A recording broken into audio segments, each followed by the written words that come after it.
Hello, and welcome back to Honkai Impact 3rd. Today is Friday, so you know what that means.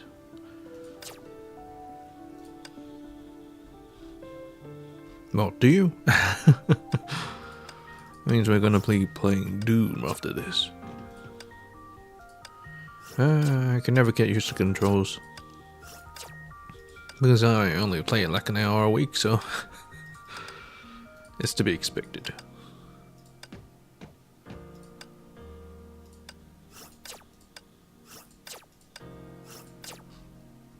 Okay.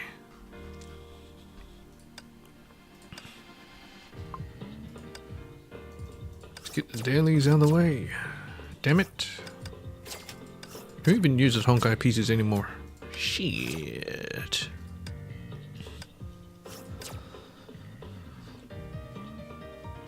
Universal Mirage, I can do that in my own time. Next we get Sim Battle and I don't know, whatever.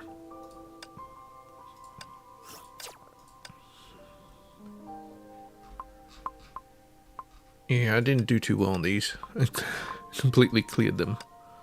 This one was my best one yet. Yeah. Hopefully I can do better this time. Oh. You think I've got it then? Hiya! No. Oh well. Anyway, what's new? Nothing. Fantastic. Alright. Contribution. Yeah. It's expired, I don't care. Alright, moving on.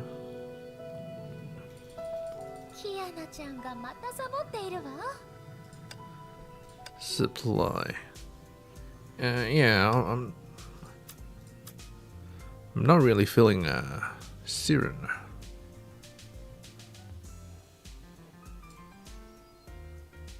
Where is she? Fire. Yeah, I don't really need fire.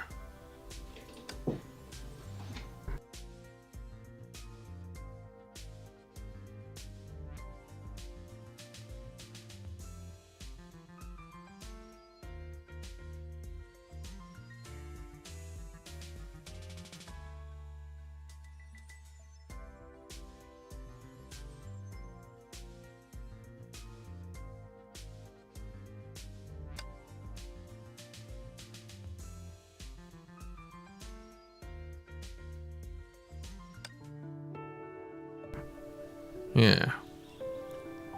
So no, does not synergize well with my people. In fact, for my fire team, I could get rid of Natasha, and I could put in Hersha of Truth, which means I'm gonna level her up. Alright, Hersha Truth. Yes. Oh, not rank up. I don't have anything like that. Oh, that's not enough. It's close.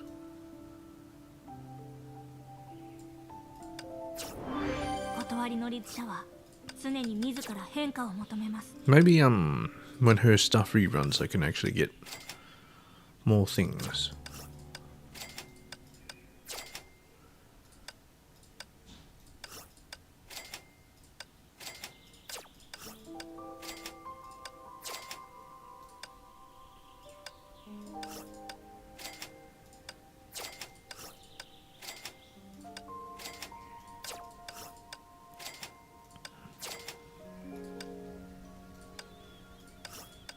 I wonder if I can actually afford all this.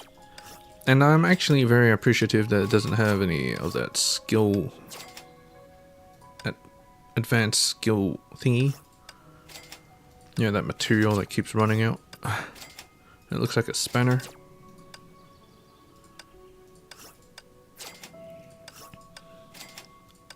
I'm just thankful that they used new Valkyries don't use it. Holy shit. Alright. I'm gonna need to get her a weapon. Because none of this will do.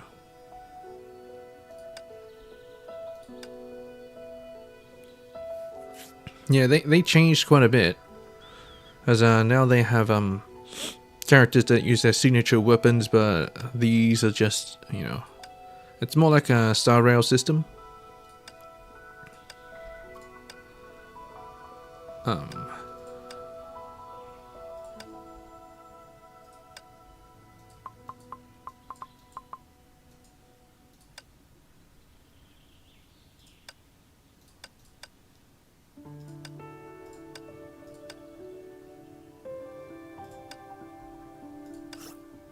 Not available at the moment. I'm gonna have to wait for it, and then I can equip her completely. Yeah, go with star rail systems where they use their signature weapon. And light cones just judge its, just determine its the value of the signature weapon.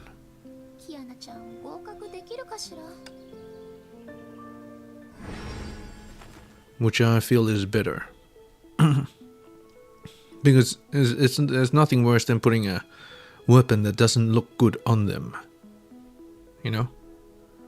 I mean, sure, you want to customize it a little bit, but if it looks terrible but actually performs extremely well, then you can't really just, you know, not do that.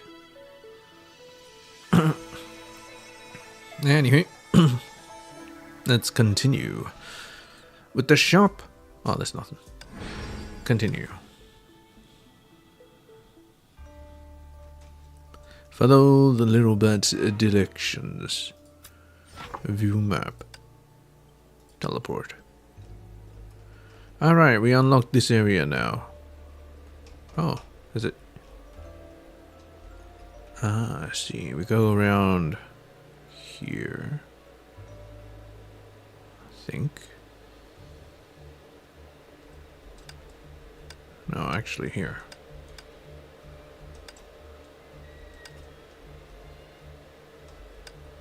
Oh, I can't. Oh.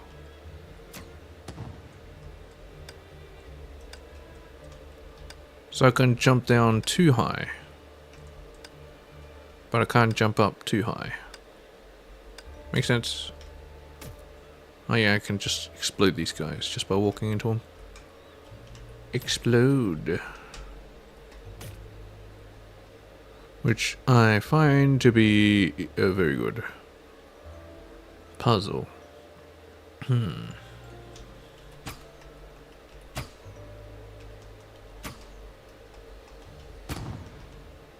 All tiles have been completed.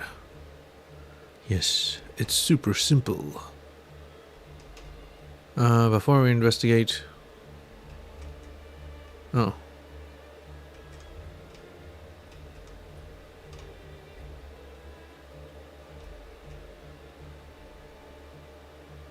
Oh. Investigate. You knew from the very beginning that it would end up like this, right? You knew I couldn't do it, and would eventually come back here to help you with your plan. Because you and that person, in essence, are quite similar. It's the first time I've seen you this surprised. What? Didn't you think vampires' noses are this keen? I noticed it when we first met. I'll never mistake that person's scent. But you're not that person I know. You have similar scents, but completely different mindsets. You walk on opposite paths. Are you telling me that there's another captain? I won't ask you about the history between you two. An evil twin. And I don't care what you intend to do. We use each other, and that's enough. No matter how many crimes I commit, whether this affection can be conveyed, or even if my hands are covered in blood, I will not falter. I'll let that person live. Oh.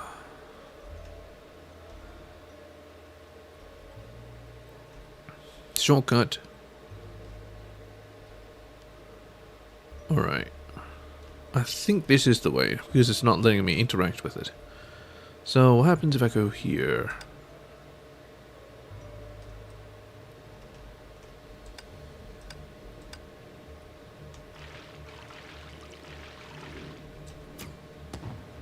Oh, this was where I tried to go before, but I drowned. So that's fantastic.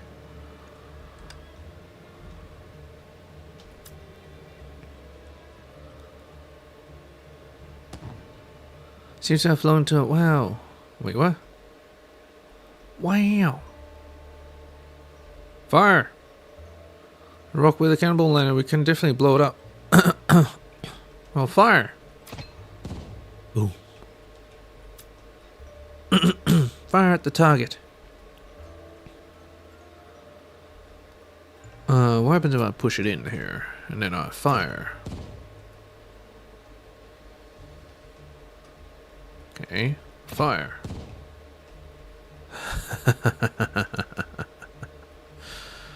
Yes. And if I fire this? Oh. Perfect. Let's grab a portal.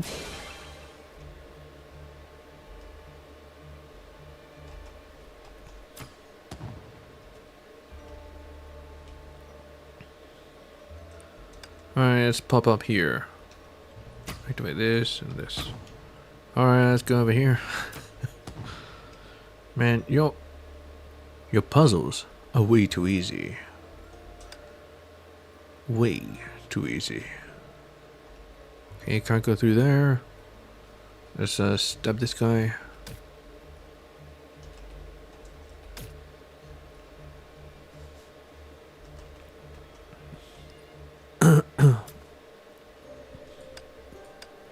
Don't worry.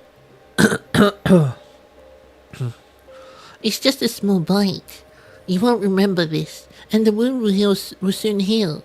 But from now on, you'll live as my kindred, and we will be connected forever. Why are you looking at me in disbelief? Is it because you didn't know vampires really exist? Or our faces are exactly the same? Don't be afraid. Aren't those inexplicable accidents more terrifying than me? A truck spun out of control. A ladder snapped for no reason. A kettle exploded. Don't you think you suffered too much? You see, the world is always trying to kill you. Me, all of us. We are all but pitiful sacrifices. But don't worry, I can end all of this. I will end all of this. And I must end all of this. For that person, I can even betray the whole world.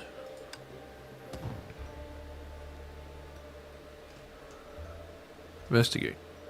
Pacifying hammer missing. Ah, the next level. Well, what you got, Bat? Just flew right in. It's counter after all. I flew right in. Mechanism on the left, does it open the gate?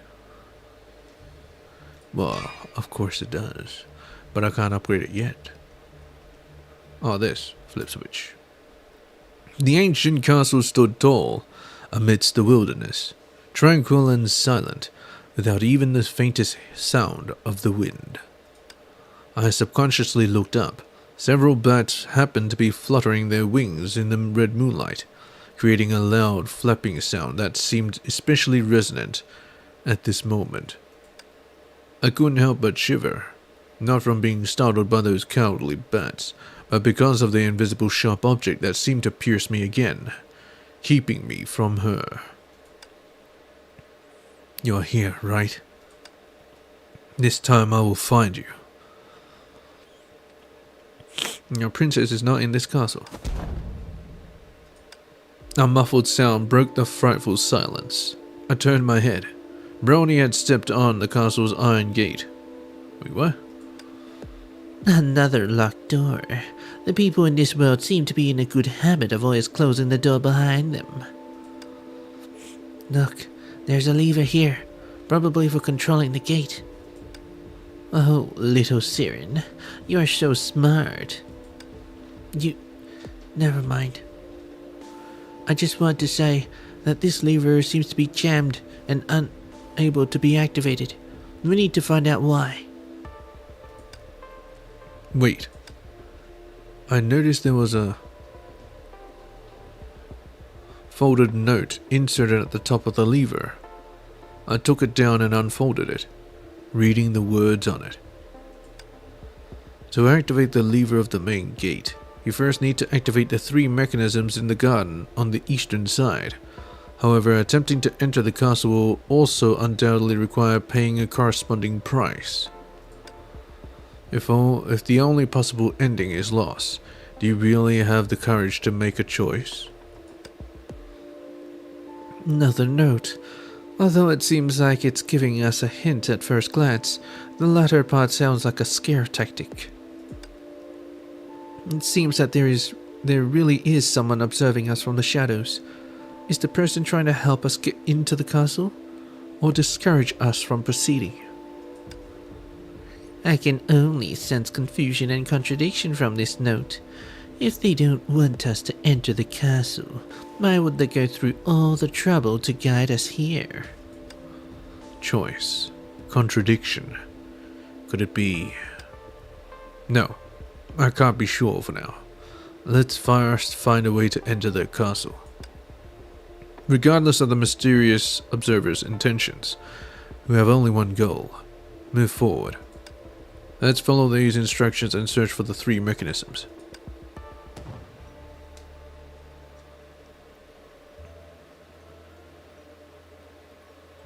Oh, it's the reset puzzle thingy.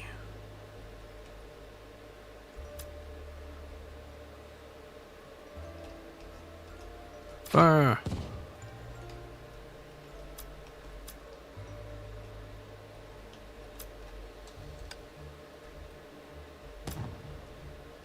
Activate first switch. Can I jump down?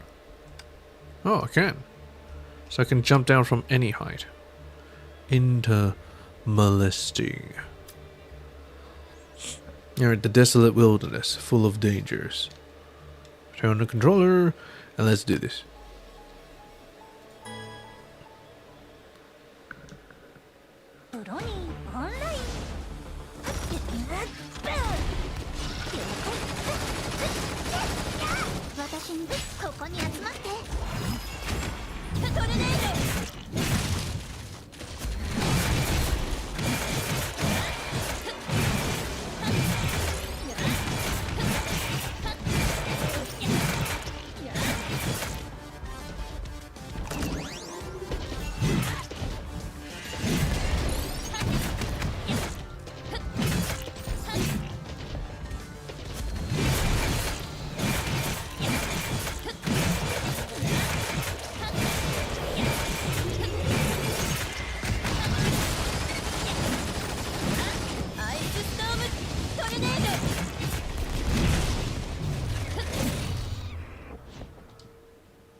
Coolio. Unheard story.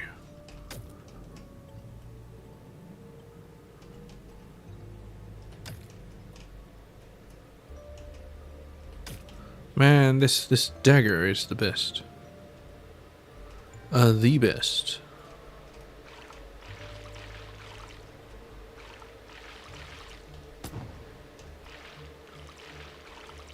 Why is it 3? Do I think like people don't bother finishing exploration or something like that?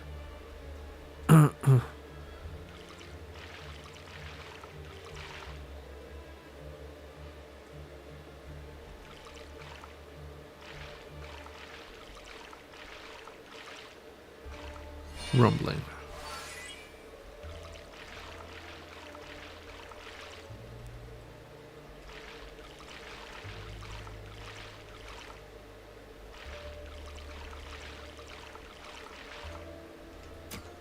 Trixie.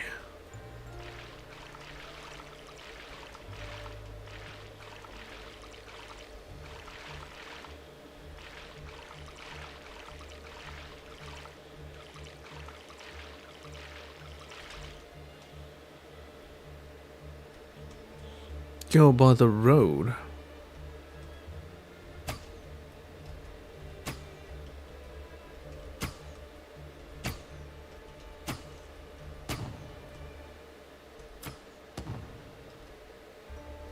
Hello. Oh no, if only I had a spade. How troublesome. Oh, I don't have a spade right now. I'll have a spade later. Ah, that hurts. Oh, that hurts.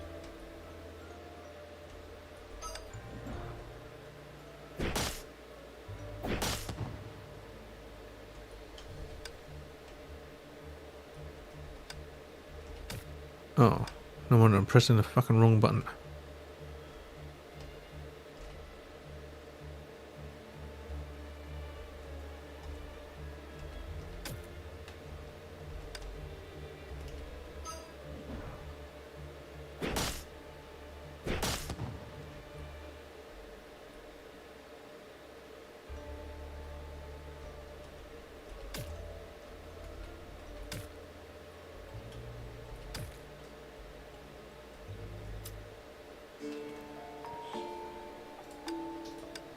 Oh, you're back.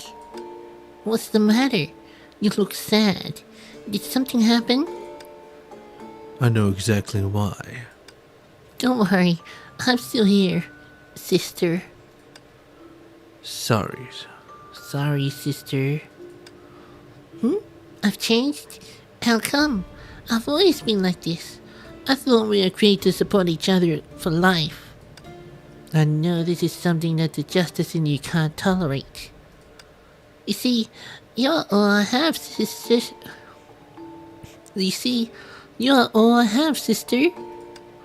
I'm sorry, but you're the only one I can turn to. If you still love me, stay with me until the end. Although I have long been undeserving of your love. Until my life perishes, we'll be together. Let that moment come early. What? Moment. Come early. Smash. Oh, dang it. Well, I'll have to fight. Prepare. Start. プロにオンライン目標録音ファイヤー私フリーズちょっと逃げないでトルネードや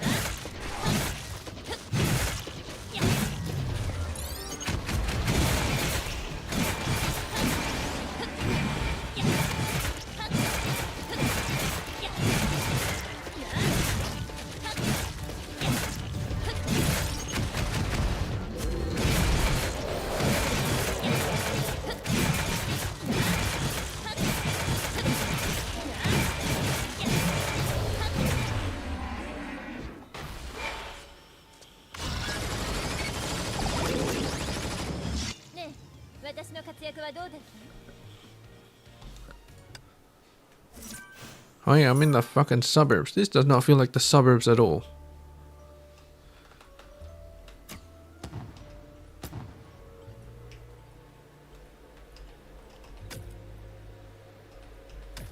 Alright, let's heal.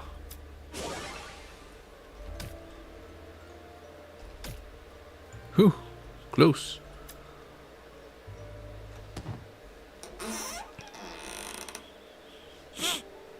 I would not take that for a boom. As the 3 keys were inserted into the respective keyholes, the main gate opened like a large horizontally stretched mouth, revealing a deep and dark passage inside, as if ready to devour anything that entered. Finally. I wonder who resides in the castle.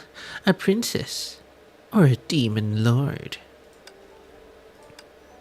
We should get going. Maybe both. Sorry, Captain. I hate to admit this, but the person you're after did awful things to all Teresa's. We might have to prepare ourselves for the worst. I understand. I will make my choice. Are you alright? Your face is getting paler, and you've been coughing all along the way. Don't overaccept yourself, sir. I can still manage. Don't worry about me. Now that we've made it this far, there's no way I'd turn back. I must find her and ask her why she did all of this. Why she did all this. I've made my choice, and regardless of what happened when we were separated, I must save her from herself. The rosy moon quietly rose behind us, illuminating the path ahead. I took a deep breath and moved on. I wasn't sure if I was doing the right thing, but the increasingly clearer pain felt by my body kept reminding me. We're about to meet.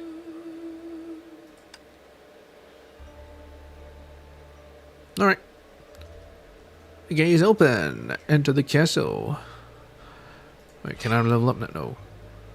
I think it'll say. Or maybe it'll just give it to me.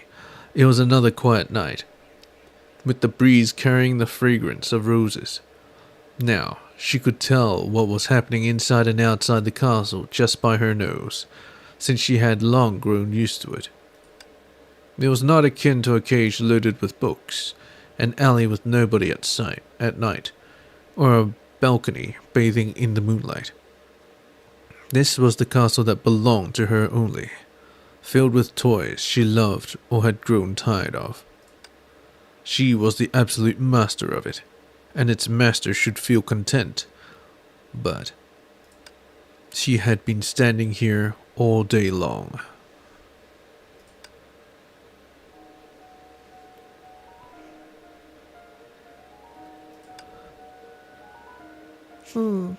Any news? I see. Earlier than I expected, but it doesn't matter. It might be hard, but they have to be stopped. She gave orders casually, but her gaze never strayed from the distance, as if she was talking to another self in the void.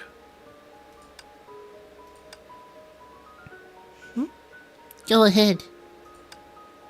She was alone again, on the dark balcony. Human, you're indeed stubborn. Suddenly she remembered hearing his stories, or catching glimpses of him, when she was traveling across the bubble universes. She had long expected a reunion here someday, but... How can you be so careless? Take a moment to focus and try to think about what it is I'm doing here. Otherwise, everything I've done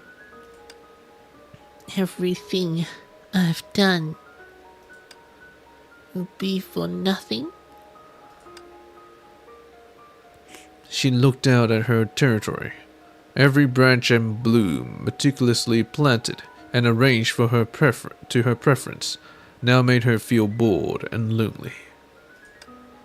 Idiot, such an idiot.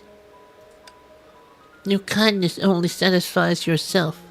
After all these years, you still fail to understand that. Over the many years she had learned restraint. Her heart was restless, but she looked perfectly calm. To give herself a bit of relief, she nipped at a rose.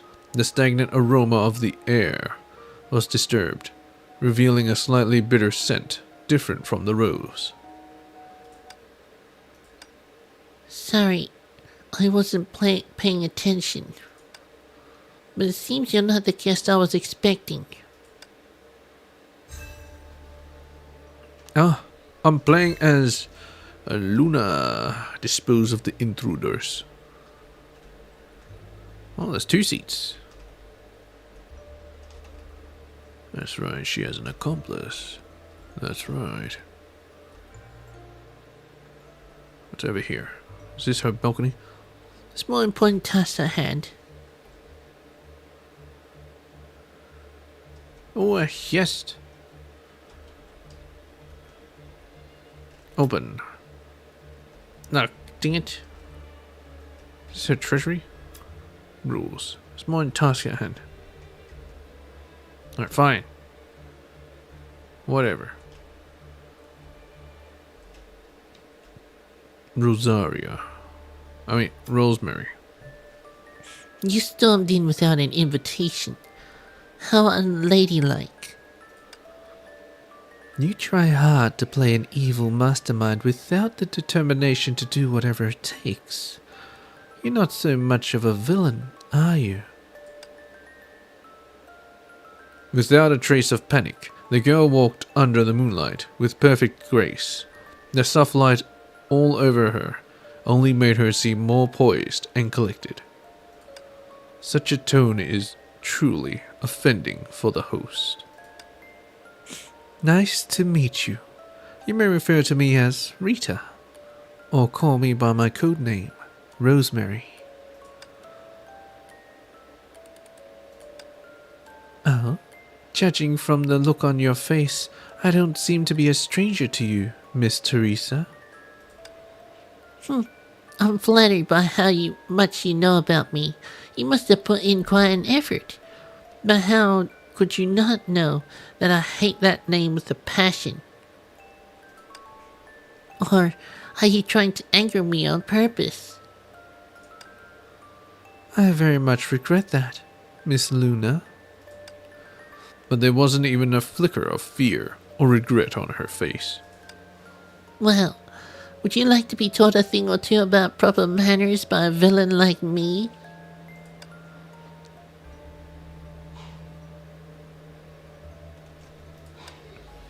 Alright, let's do this.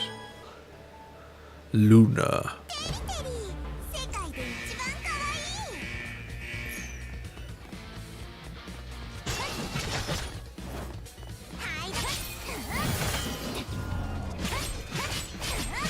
Good move. Good news befitting a lady. Thanks for the compliment, Luna.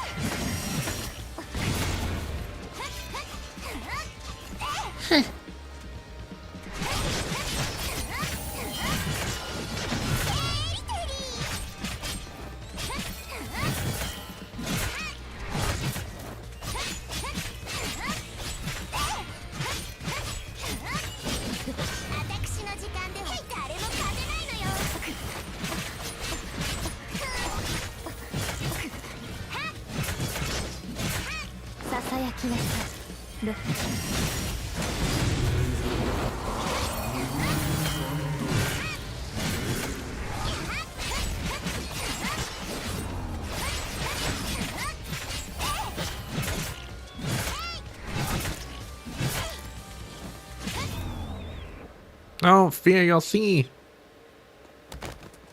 You're a lightning lord.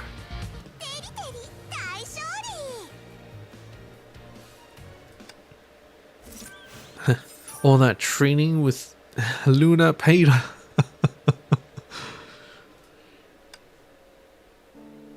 Phew. Phew. Not a surprise. The hint of a smile faded from Rita's face. She stared at Luna calmly, while Luna did the same. What on earth is she up to? I can't see through her at all, and I hate this feeling. When I first began my research on you through dream particles, you were strong enough to observe the Teresas in multiple bubble universes. What incredible power you had. Now I'm still no match for you in fighting. But a lady should never hem and haw. You should be happy to see my current dilemma. What a wicked lady you are. Your strength has weakened a lot. What does that have anything to do with you? It indeed does. It doesn't indeed. But I suppose it may have something to do with one of my companions. Tell me I'm wrong, Miss Teresa. Is it calming? Just like you, my friend's health has been deteriorating rapidly. Oh, Captain. I've never been one to believe in coincidences, and I tend to assume that these two things are somehow related. Is that why you are so restless? You're indeed a master of verbal manipulation, but unfortunately, I am an evil and frightening vampire rather than a gullible human girl. I won't fall for your trick. Oh? Since you're immune to my verbal manipulation, how about I tell you a story, Miss Luna? As the price for breaking into the castle, a mere story is far from enough. Rita paid no mind to Luna's sarcasm and began to tell the story, as if she didn't hear it. It's a story about the rose and the mignonette. A young girl who was just learning to garden tended to her garden with utmost care. She loved both the beauty of the rose and the fragrance of mignonette. Thus she planted them in the same garden. However, she soon found that the rose hindered the growth of the mignonettes, while the withered mignonette, in return, made the beautiful rose wilt. Not only that, the whole garden was to end up ugly and barren, without a trace of its former liveliness. Right then, the rose made her choice. She drew her roots out, with her leaves furled and her receptacle drooping. That's enough! She clenched her weapon in her hands, trying desperately to sound tough. You should leave. How could a gardener's experience in daydreaming upset Miss Luna so much? Or... Rita took a step forward instead. Does Miss Luna sympathize with the rose that made such a decision? Immediately, Rita felt a prickling sensation on her exposed skin. I said you should leave. Don't make me repeat for the third time, or you may end up like this glass panel. Lifting her skirt, Rita bent slightly and curtsied slowly, before saying goodbye, as if sincerely thanking the host for the hospitality. Till we meet again, Miss Luna. Then she walked out of the living room, disappearing into the darkness of the hall. Hey, whatever your tricks are, I'll never succumb to them and let you meddle with my business. You're not welcome in my castle. The furious echoes bounced off the walls, chasing away uncompromisingly each and every person who tried to interfere or dissuade, until they quieted down under the moonlight and in the shadow. In a heartbeat, she had already composed herself. Siren is indeed a suitable name for her. Rita is a siren?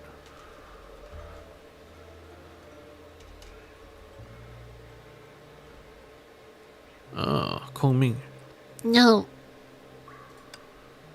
A predictable fit of dizziness washed over her, but it was much more severe than she had initially expected. did that woman do something to me when we were fighting or talking all that nonsense? She inhaled deeply, the rich floral fragrance calming her down quickly. I can't allow myself to see that guy in such a bad state. After brushing the tips of her braids with the comb, she continued to dust her petal-like skirt hem. Hang in there. It's time to go. Kongming, you can't wait to see me, right? Miss Luna, you ask me this question every single day.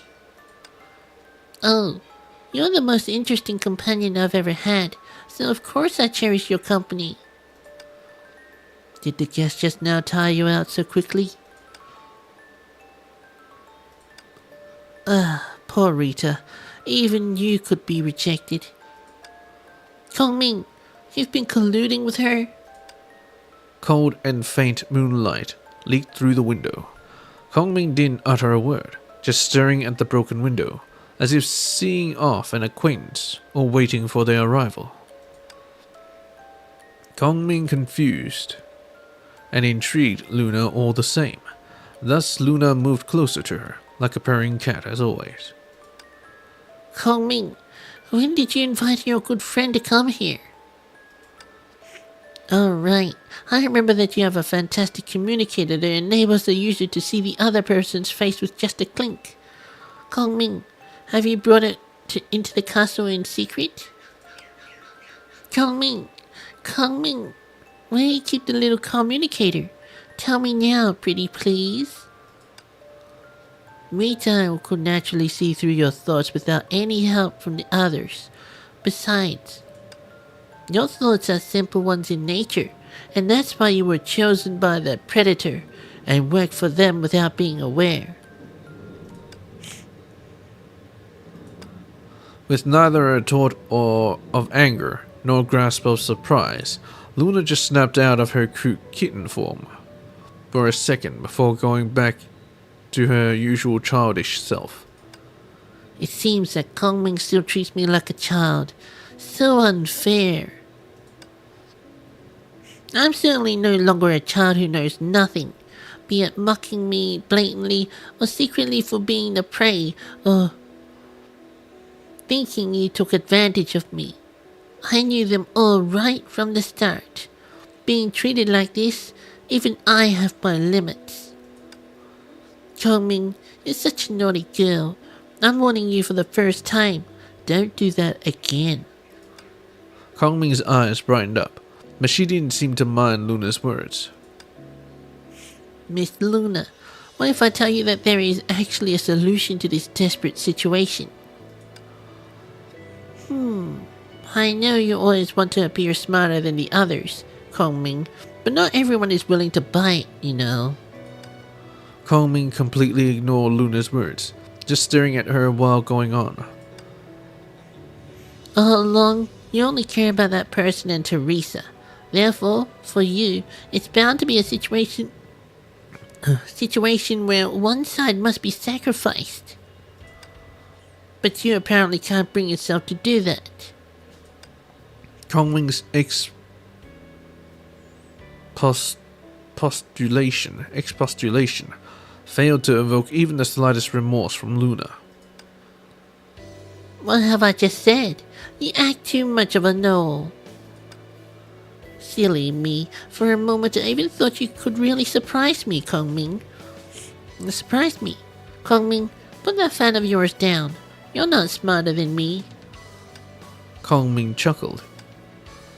Granted, you have covered each and every possibility for that person, but you neglected his feelings. Think about it. How would he feel after realizing what you've done? Of all the people, no one knows how he is better than you. A gentle soul, a person who remembers and keeps all the promises. Could someone like that ever enjoy a life built on the sacrifice of others' lives, comfortably upon learning the truth? Fine. Looks like you do want to keep me here for some chit-chat. Go on then, I'm all ears for your good idea. I've experienced death before. The world I was in had always been trying to kill me, time and time again.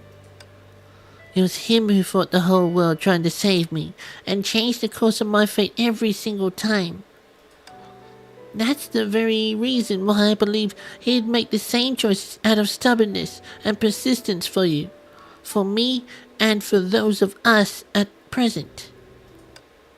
But Luna just giggled while shaking her head, as if she had heard a tale as old as time. Is that all, Kongming? Don't make that face at me. Me no likey. Leaving the cell, Luna unlocked the door tightly with the chains again. She paused for a moment, like something suddenly occurred to her. But your affection doesn't matter anymore, since we probably would never meet again, right? With a broad smile, she lifted her head to watch Kong Ming, who was standing by the window in the cell. Her eyes twinkled with excitement. Bye. What's going on? Suddenly so tired. Her body is growing weaker by the second. A burst of buzzing noise came up. The signal was poor, but Luna continued anyway. Now, I'm going to fulfill my own wish. Bye.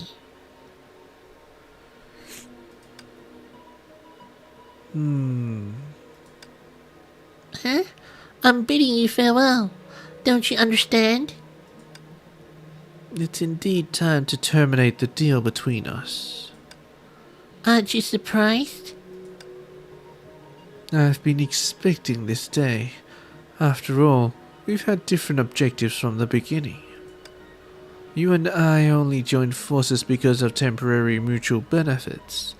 An alliance like that will only fall apart over time. Does that mean you've predicted the outcome from the start? You broke my heart, for real.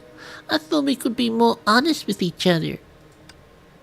But if what you said is true, I can save myself the trouble of learning about your little party by some other means, right? That's a little rude, don't you think? All you need to do is take me where I want to be, as I've brought back all that you want. An alliance so firm ends up falling apart under our mutual suspicion. What a big bad villain you are.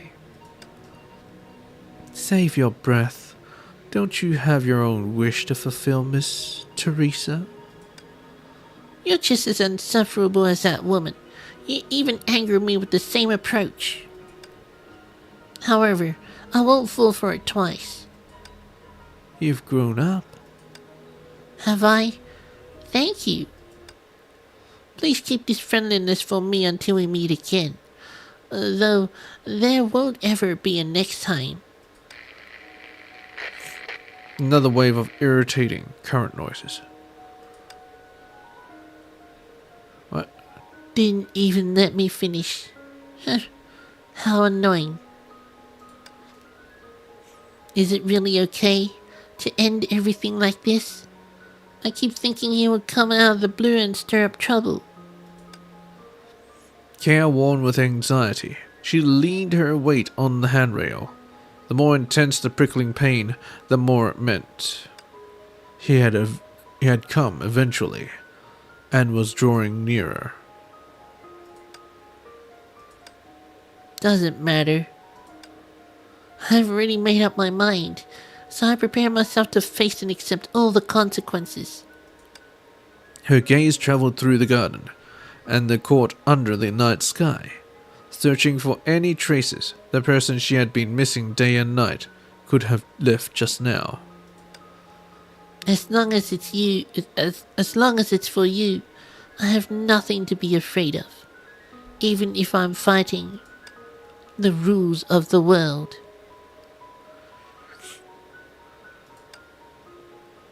Meanwhile, in front of the castle gate. What'd she do? What did she do? The castle was not as spooky and scary as I had imagined. Instead, every cranny and nook and cranny, screamed loneliness and naivety, with impractical designs everywhere, seemingly existing solely to fulfill the owner's imagination.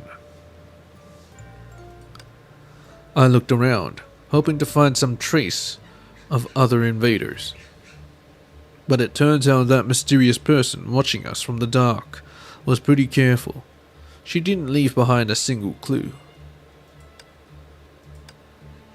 Are you also looking for that mysterious person? How'd you know? I can't blame the other two for asking something like that, but you? How are you going to underestimate a genius hacker's perception like that? Come on, Brony. Just joking, see? Himiko is as cool as a cucumber. The appearance of those tiny bats we saw along the way doesn't seem like a coincidence to me. Plus, all those clues leading us to the castle's real entrance. Even if I hadn't seen the mysterious person leave in a rush, I should have realized that they'd have to be nearby. Himiko's voice was... Himiko's voice became low. She hadn't been looking around like I had. I'd really love to meet this mystery person. Shush, quiet. Quit looking around, or you risk scaring them off. The corners of Brody's lips curled a little, as if to apologize. Then she gave Siren a discreet nudge. Siren, is there some kind of magic to make someone visible right away? Magic doesn't work like that. Besides, I'm not familiar with this godforsaken place. Using magic willy-nilly may attract unwanted attention. But we can now all agree that this mysterious person isn't looking to hurt us, but guide us. True, there's no rhyme or reason to the hints they've given us, but if they didn't want to meet us, or can't risk exposing their identity to others, then it all makes sense. Everyone sank into silence for a moment. Can't we just tell whoever owns those bats to show themselves? No. As long as we keep going, the opportunity will make the mysterious person show themselves will come sooner or later. Huh? Are you absolutely certain? Of course not. But it looks like we have to take some risks to find out how much the mysterious person really cares about us.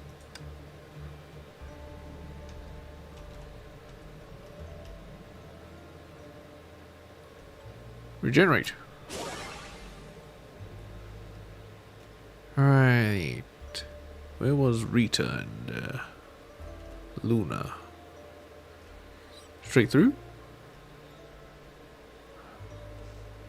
Enemies there. Ah, I think this was where Rita was. Oh. Don't mind if I do.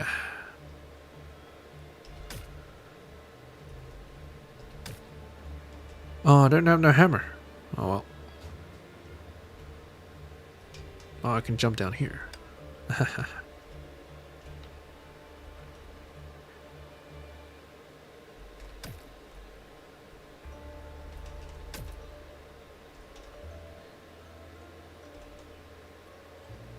Another X marks the spot.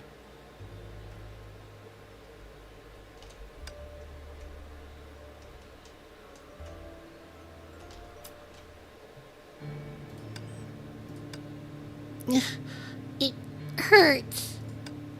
Ow. Who is it? It's you. What? Are you here to laugh at me? Save your breath. I've expected this degree of backlash. It won't affect the transaction between us. An obvious lie. Tell me, what's the next bubble universe we're headed to? I can't wait to meet her there. A feigned smile. It connects all of us together. And then... This game is so much fun. An inconcealable pain. To fulfill a wish, you have to pay the price. It's fair, after all. Sincerity without regrets. I can't turn back, can I? What's she doing? What are you doing, Luna?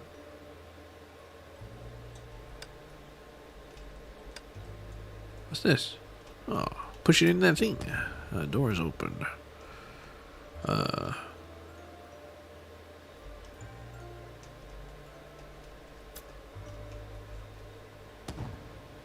Door is open.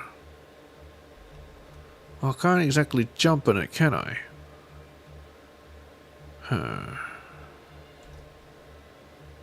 If I reset the box... Oh, I get reset too.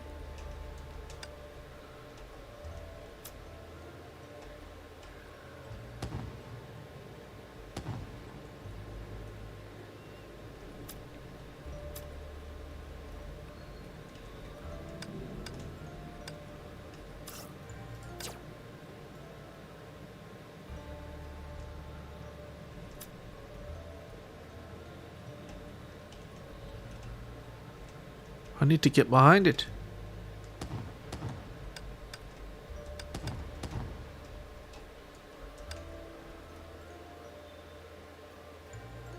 I'm not seeing what else I can do. I can't pull.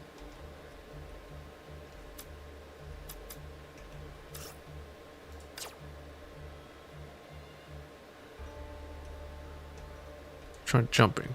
Oh. Of course. I can jump on the box.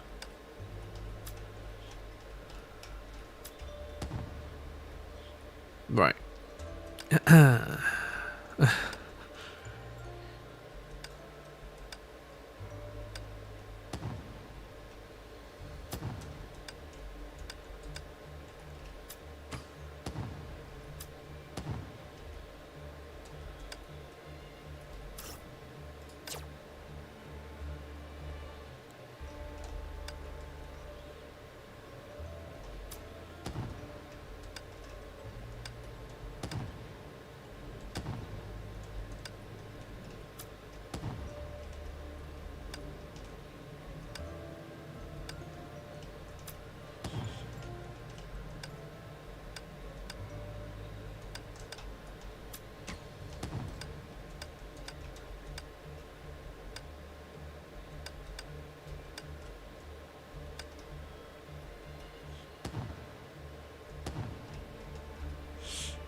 I don't think I need that. Or maybe I could have 2 boxes. Yes.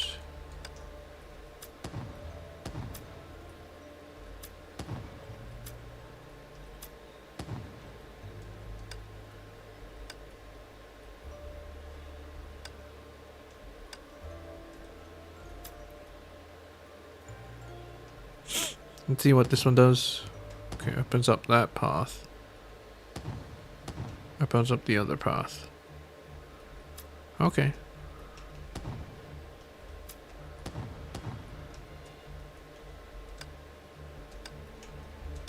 Damn it.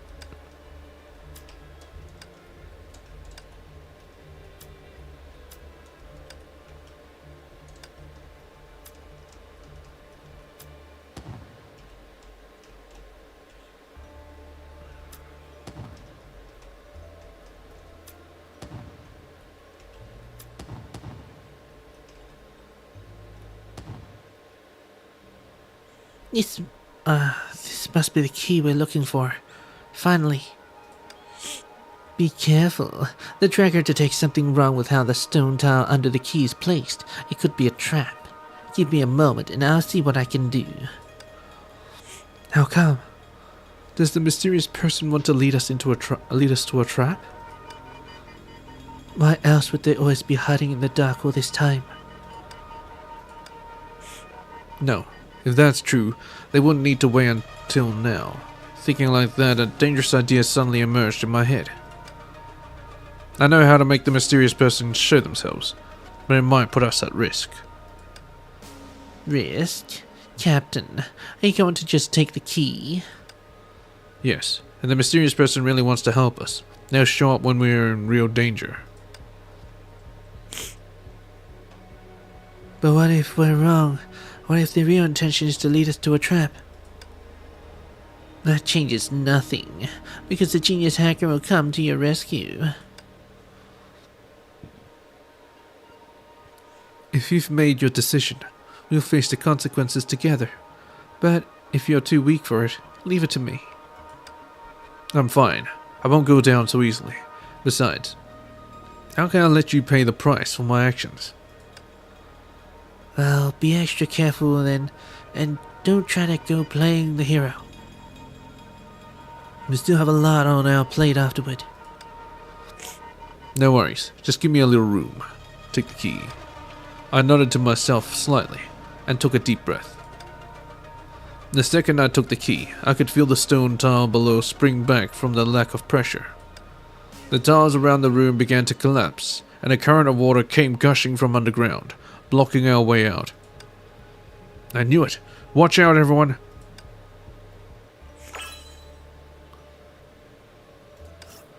Castle main hall. The key to the castle's main hall.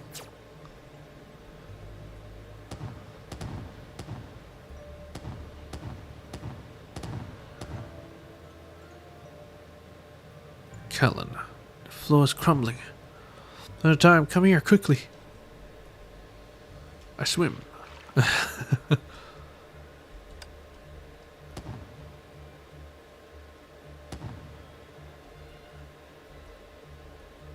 Hurry and evacuate.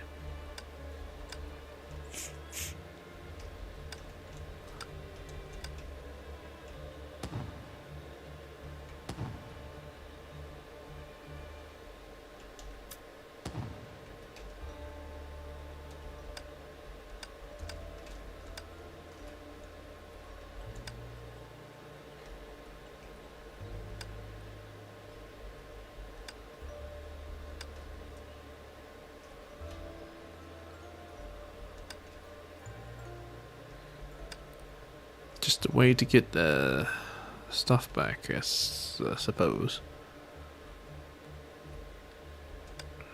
To get the chests you missed. I see.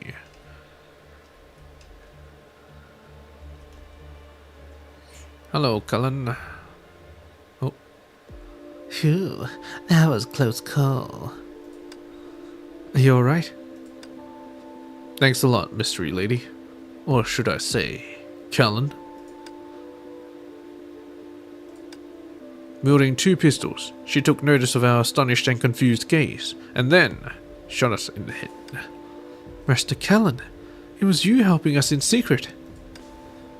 You guys... Callan's gaze darted around, and eventually fell on me. She sighed softly. On her face was a look of frustration and relief. You were willing to take that risk just to call me out in the open. I apologize for meeting you under such circumstances, but I wanted to express my gratitude in person. Are you upset now that we've seen through you? I don't understand. You acted all mysterious and had us running around confused this whole time. But in the end, you actually know each other. Why not just be honest from the start? Yes, Master Callan. You can trust me completely. I don't deserve to be addressed as Master any longer. So just call me Callan.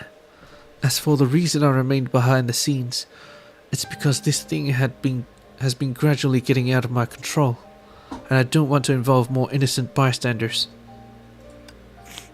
Better to stay on a certain day and live forever than lose my life in vain and exist as nothing more than an addition to the archives of missing people. Himiko, I took the liberty of deciding for you. Callan, I really appreciate your help. I know I'm just a regular investigator at Schicksal, nothing special. But ever since I submitted my notice of dropping out, I've accepted my fate as someone who will always push themselves for other people's sake. Instead of continuing living in a blissful ignorance, I want to try my best to reach the truth.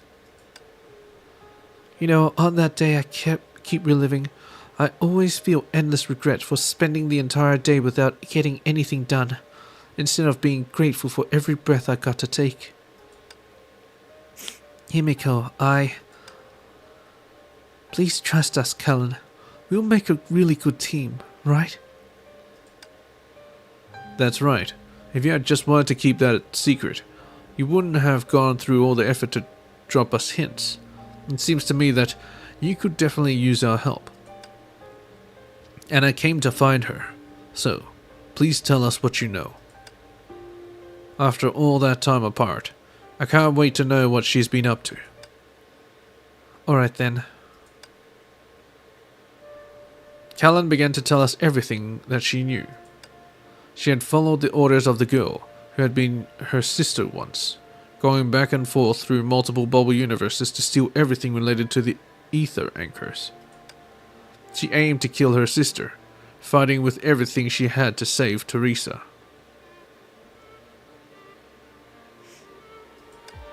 And when facing her sister, she couldn't bring herself to snuff out her life, but instead she believed that someone could one day help her evade the inevitable.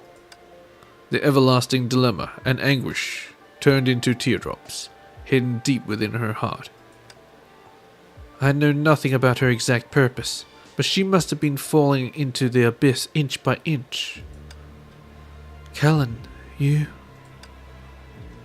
such a tangled web of emotions. They are sisters, after all, so I can understand what she must have felt. But claiming you don't want innocence involved while guiding us in secret, isn't that a bit of a conflict of interest? You're right. Maybe I've been craving someone to save us from the start. Even if it's just me and me alone, I'm still a coward who doesn't dare to confront my inner thoughts head on.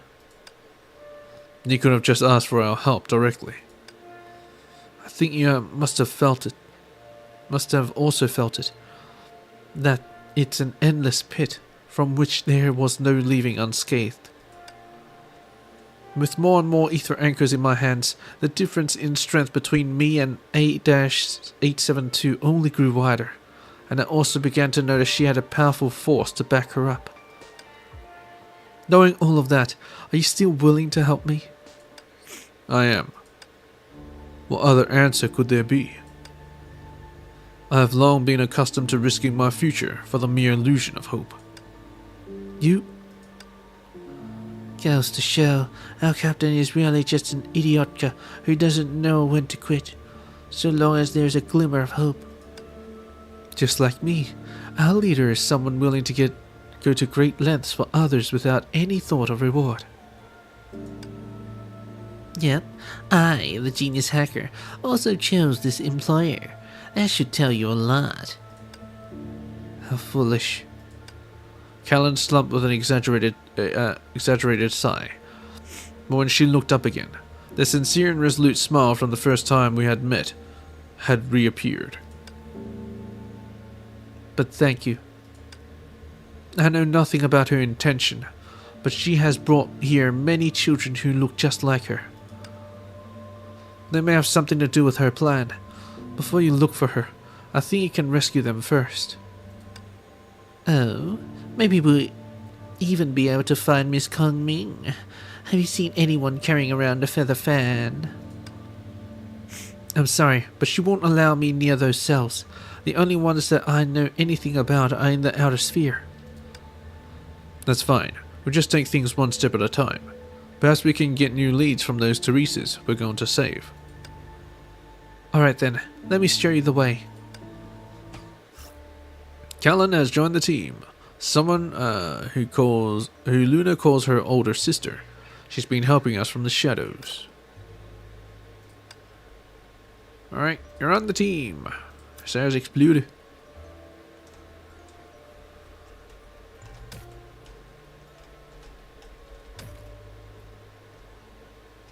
Is it this door? Don't have the key. Mission complete. Save Teresa. Remember, there's a prison cell to the right. Don't forget your objective. Alright, fine.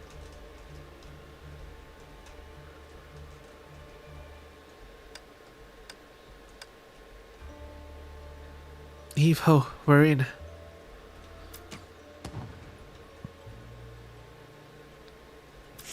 Rescue Teresa.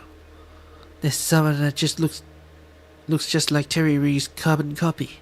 Captain, is she the one you're looking for? I'm afraid not. Apart from Miss Kong Ming, the other Teresa our captain wants us to find is someone with ruby eyes. This Teresa must be from another world. Right. She's imprisoned a lot of Teresas here. Every day I understand less and less. Let's get this Teresa out of here first, and she can probably give clues to Luna and Kongming's whereabouts. Excuse me, miss? Are you okay? Huh? Who are you people? Who we are isn't important now. You just need to know that we're here to help you. How do you feel, Teresa? I ain't know my name. Although, I guess it's not that strange, since I'm a famous detective on campus who can take on any cases. Except for that one mysterious girl. Wait, are you really here to save me? Aren't you a famous campus detective? Shouldn't you be clever enough to figure that out? There's that question again. Forget it. I don't need to explain myself to you. But, can you really get me out of here? The owner of this castle absolutely hates intruders like you. Just so you know. The owner of this castle. Is she a girl with ruby eyes who looks like you? Yeah. Oh, I get it. You know each other, and you're here looking for her, right? I nodded gravely. Judging from your expression, she must hold a special place in your heart, since your heart is pounding so fast. In fact, she's always felt lonely underneath her cool exterior. 1 second you couldn't even guess what we were up to. Now you're talking like you know everything. Because for your information, I have a degree in psychology, not mind reading. Enough. Knock it off. We still need to help the other Teresas out. I wonder where Miss Kongming is being kept. Is there anyone else looking to help? I can lead the way. You know where they're being kept? You know where they're being kept? Isn't that obvious? The girl isn't half as clever as she's pretending to be. All it took were a few tries to figure out the general direction of the other cells. I'll show you the way there now. Awesome. Thank you so much. When we're safe, we'll be sure to send you back to your world. My world? Yeah. I've been gone for so long. It makes me wonder how my task givers are going.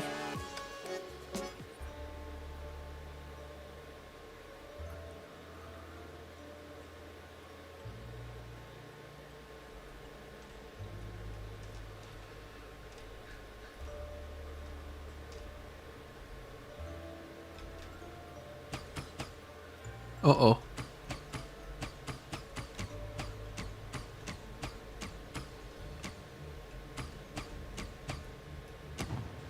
Oh.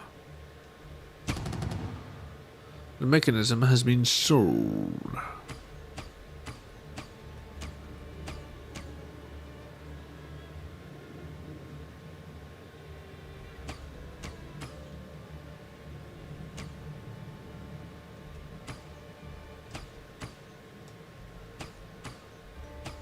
Okay, so it's not exactly that bad.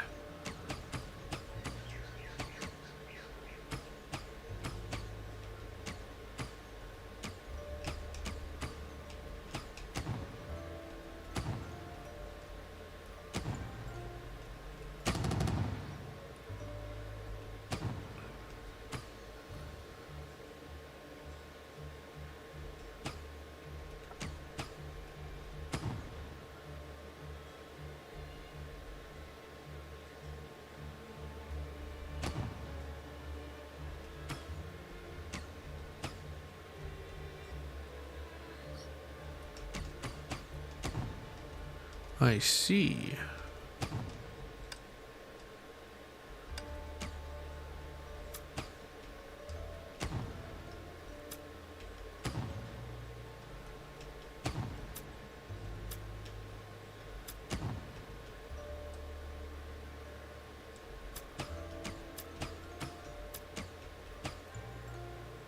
Whoops. Push into a wall. Reset.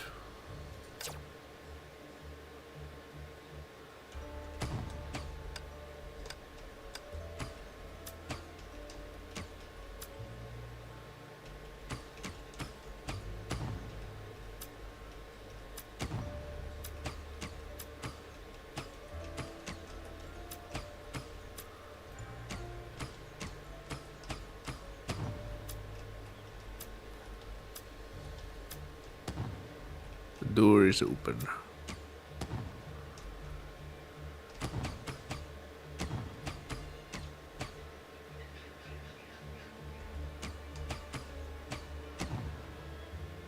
What am I supposed to do in here? Was there something extra in this area? Oh. Door is open. I have a feeling this is supposed to open. Well, whatever.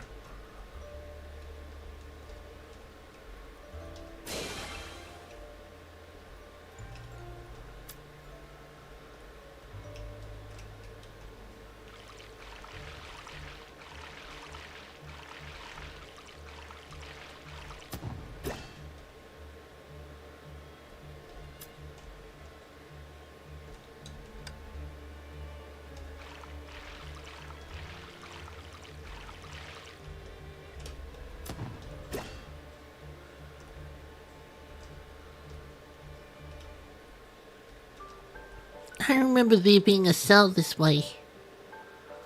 Felt like forever since I done dialogue. Shoot, the door looks locked. Whoa, March here. You finally come to rescue me. I'm here to rescue you. Oh, please don't call me that. Just Haxor will do. Can you open the door from the inside? If I could do that, why am I still trapped here? The door isn't here. These are just iron bars. It must be somewhere else. Sounds like a design feature to protect the castle from invasion. In that case, we'll have to make a detour. Thank you so much. By the way, I saw that girl hide a key in a box in the lower room. It won't be the key for the cells, but you might have a use for it at some point. Got it. Let's go get that key first then. Still can't be opened. To find a way to get around.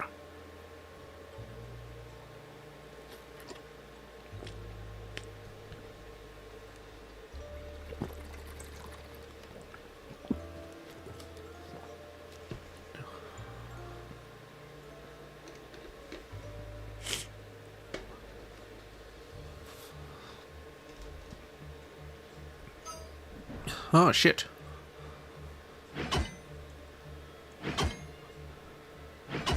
Was she using a cross? Is she meant to be used dual guns? Oh well, whatever.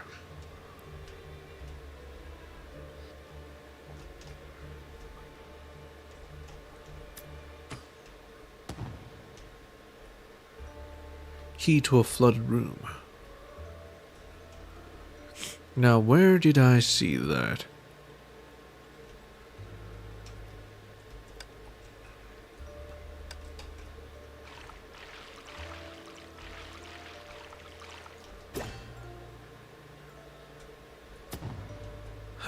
The door is open.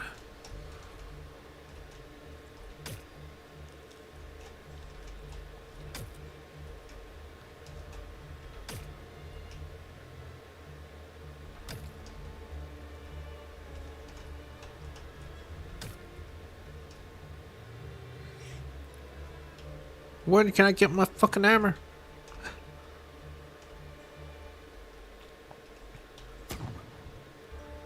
Northwest guard key.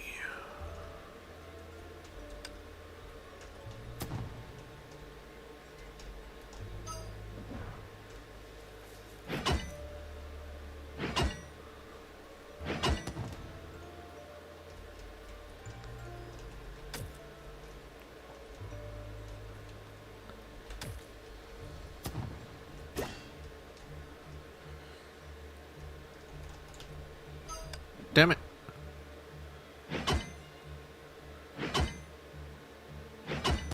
Am I gonna push a box all the way down here?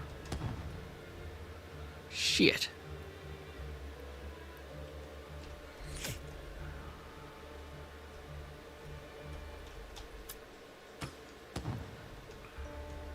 Look how many traps there are down there. Door is open.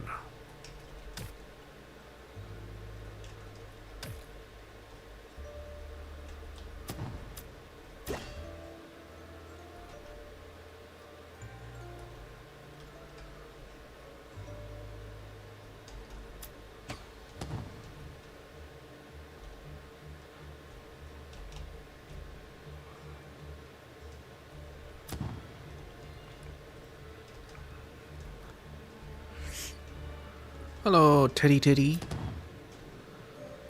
Phew. Thanks much, Hair. We should have a tea party together sometime. I told you, I'm not... You know what? Forget it. You know, Brony, my chair is a lot cruder than Haxel or whatever. This isn't the time for chit-chat. Let's get going. Guardian Familiar. Stop there! Oh no, they found us. You go first.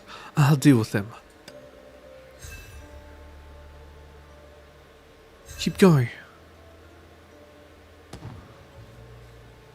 Been discovered. Run. Oh, they're following me. I'll stop them. Take the opportunity and retreat. We got caught.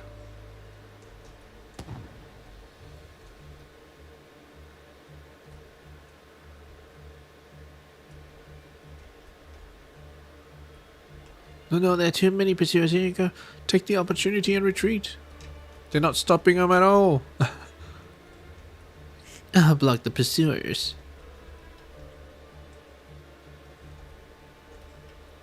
Oh shit, they're coming. They must there run all the way. Himiko began firing off rounds to block the path. The sound of gunshots began fading in the distance. The number of Teresas we saved was too large to keep track of, but I remembered Kong Ming wasn't among them. Afterwards, it was Brony who asked Cullen to look after me, while she and Siren managed to keep us out of harm's way. The monsters were drawing closer. In order to deal with the looming threat, my companions took the lead and cleared a path for me. To make the best use of their efforts, I did everything I could to tag along behind Cullen, dragging my heavy body forward with sheer willpower. Thump, thump, thump.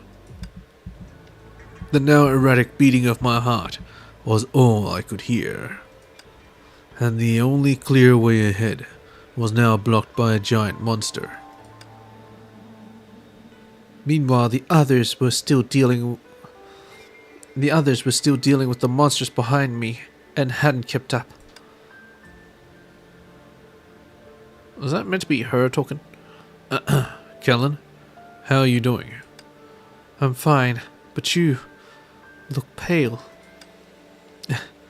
Kind of you to notice. It's because I slept poorly last night.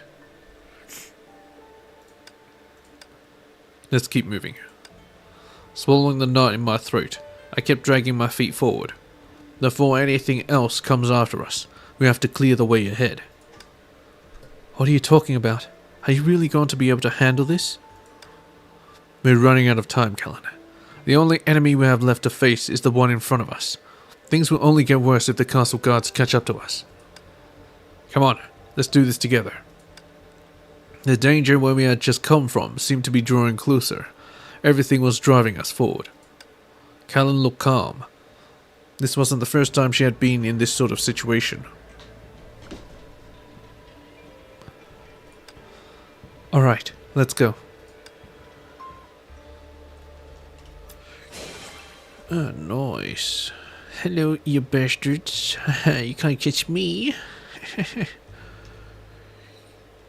Oh, this place looks familiar. This wears...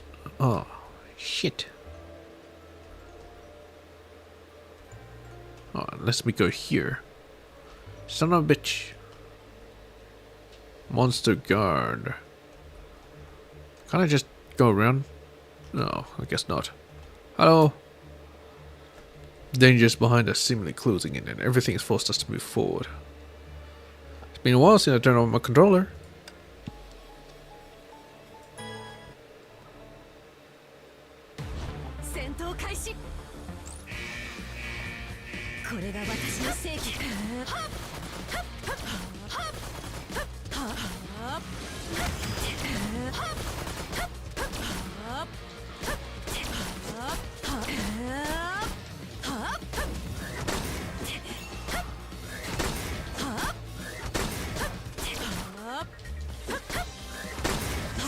Seems no longer I know better.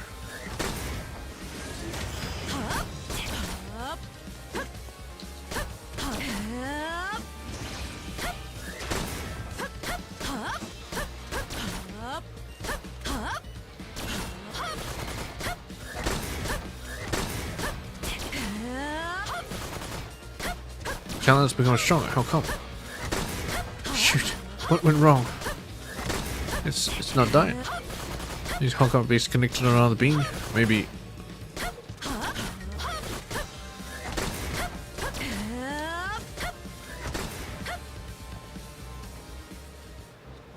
This weird, powerful creature was able to heal completely whenever it was hurt, while Callan and I were hanging on by a thread.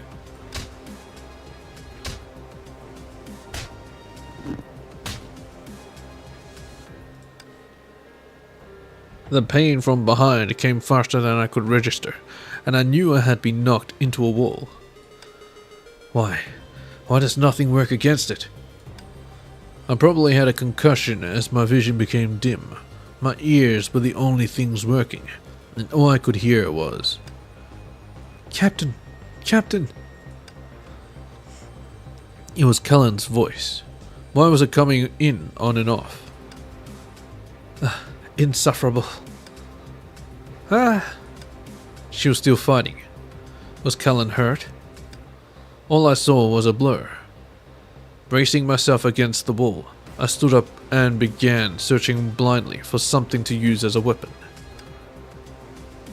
Just like I thought. Now I got it. Leave it to me from now on. Don't worry, Captain. It'll all be over soon. What did she say just now? I tried to pull myself together, but when I opened my eyes again...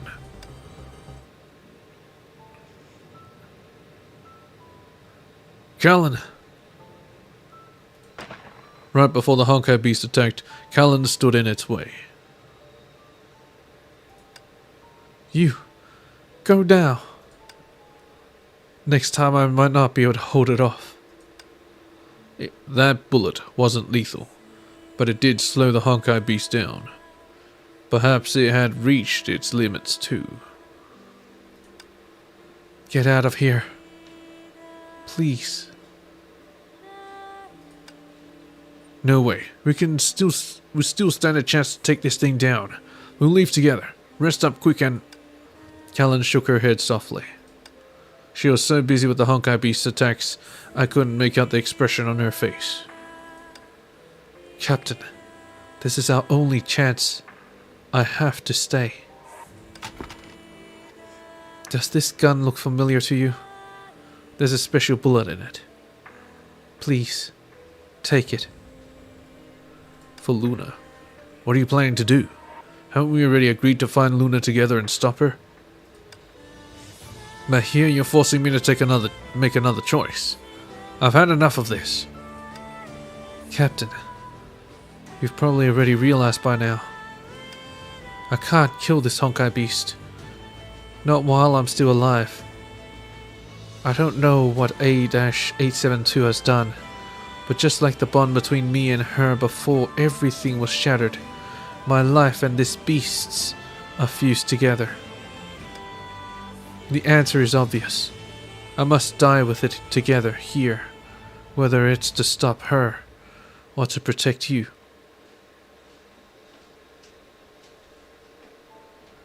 How'd that happen? And the very reason I can still control this body is built on countless Teresa's sacrifices. Death will redeem me to you and all those innocents. It's okay. I already know that there's no way out of this situation. So please, use that bullet to atone for our sins. It's my choice and mine alone. Forgive me, Captain, for not fulfilling my promise. Don't be stupid, Callan. You're just afraid of facing her. You couldn't even call her by her name. Do you really think you can sever your bond when you're still stuck calling her A-872? Do you really believe that you can dull the pain in your heart any more by leaving that choice to me? Your whole so-called sacrifice is simply a cop-out.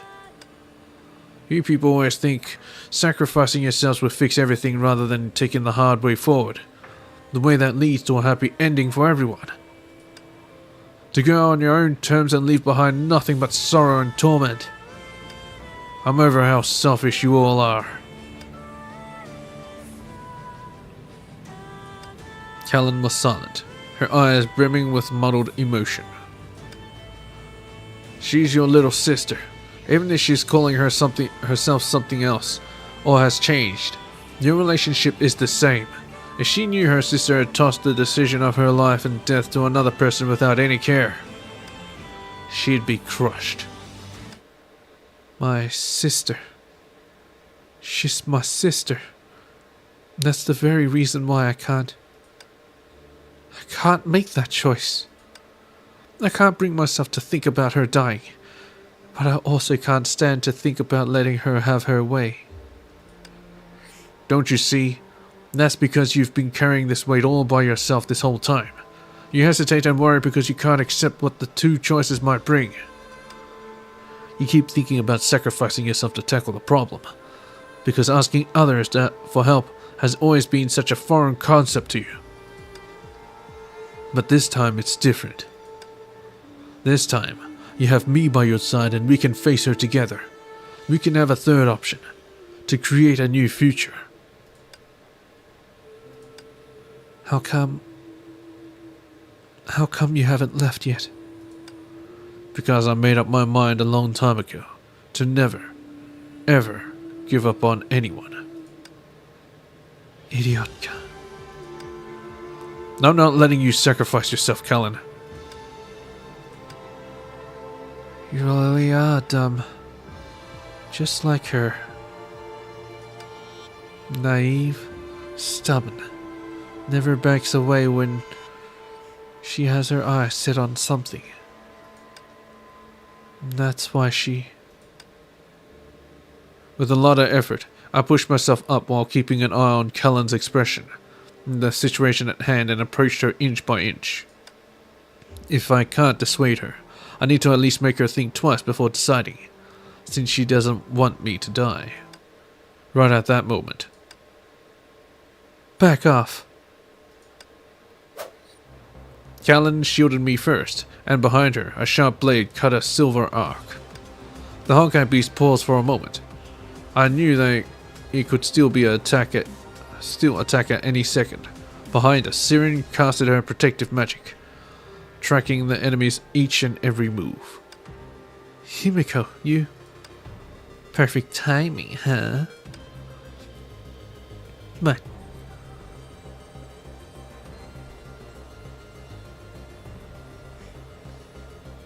Got a big bad monster in your way? Now that the gang's all here, let's teach this thing a lesson.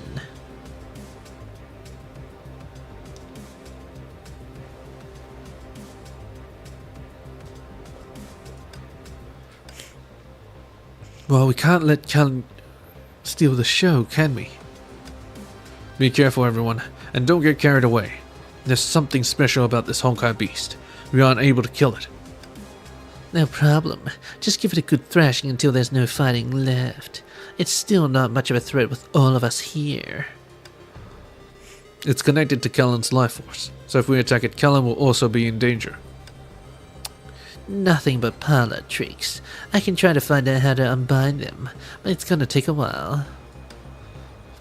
Since it has blocked the only way forward, we'll have to do something to draw it away.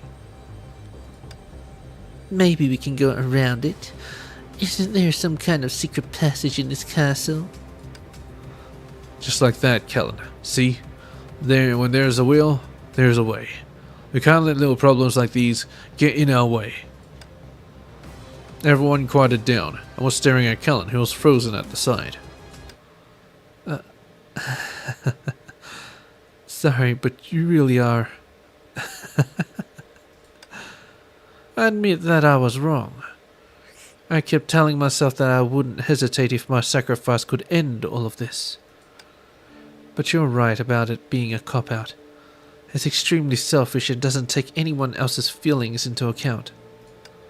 I should be braver, learn to ask for help, explore other solutions, and confront in person the sister I love so much and the only family I have. Follow me. I know a secret passage, but I must warn you that there will be even more dangers there. I can't promise it'll work. You never know until you try, right? If we're lucky, we may make it out in one piece. If that doesn't work, let's continue with the plan Brony and I had. Yep, if we can't change the situation, we can always change our mind. Just take it slow and see what happens. With our captain here, there will always be a way. Yeah, that's me, the legendary almighty captain, a regular walking encyclopedia of good ideas. I threw up my hands with a mock exasperation, and finally the tiniest hint of a smile emerged on Kellen's face. So we're counting on you to lead the way, Kellen. Okay. Thank you, Captain. 安全エリアに到着し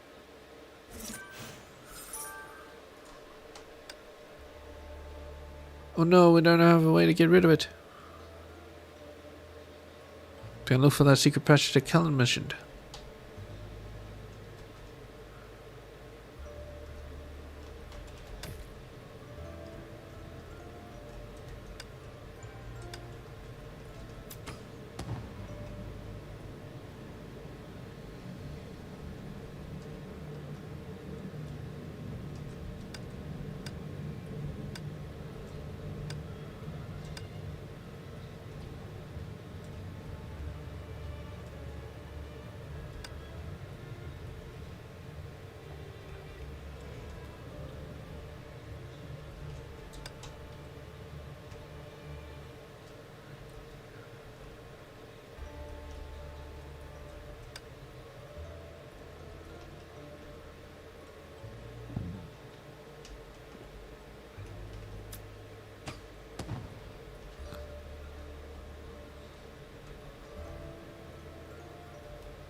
Puzzle has been reset.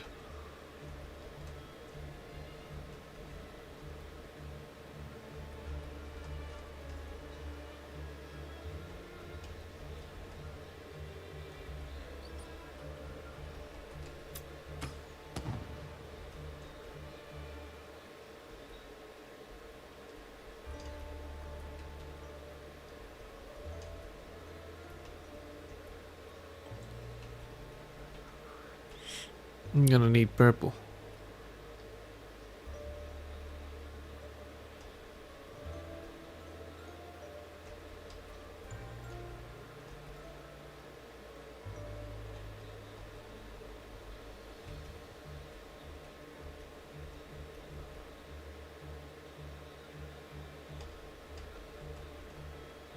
Oh. So I screwed myself over.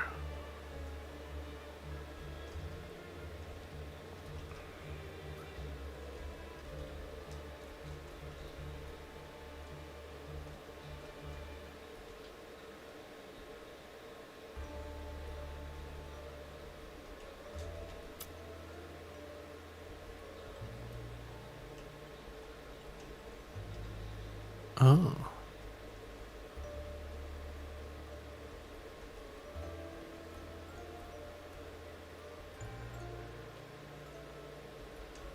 Okay, maybe I should put on blue instead.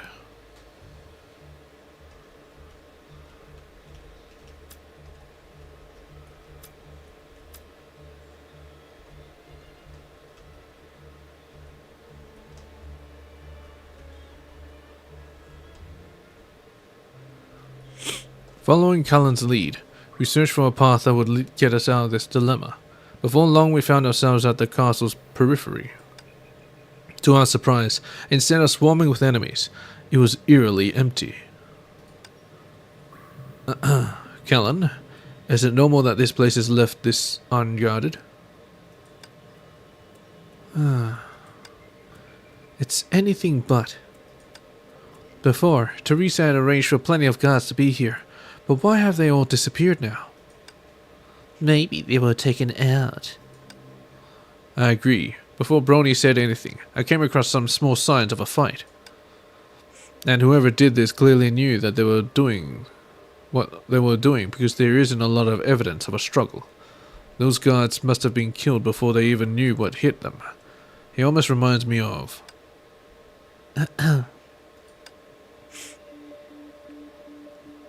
Who's there?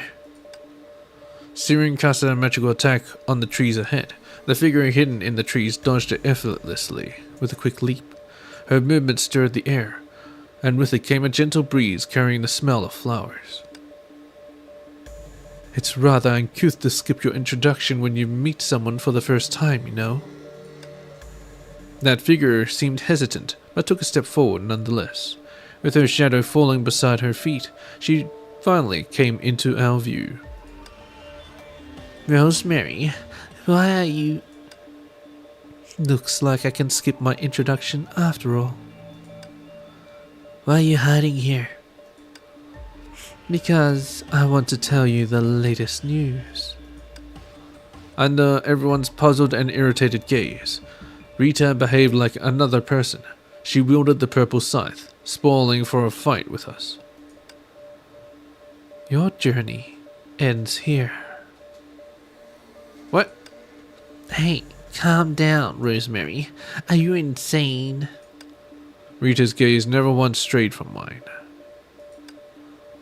Rita, must we fight each other too? Captain, I only interfere with your decision this once. Not Captain Summer. I hope you could all leave the castle right away with them. As far as I know, it's the wisest choice. You already knew what my answer would be, and yet you still picked up your weapon. An unfathomable smile appeared on her fair face. Captain, forgive me.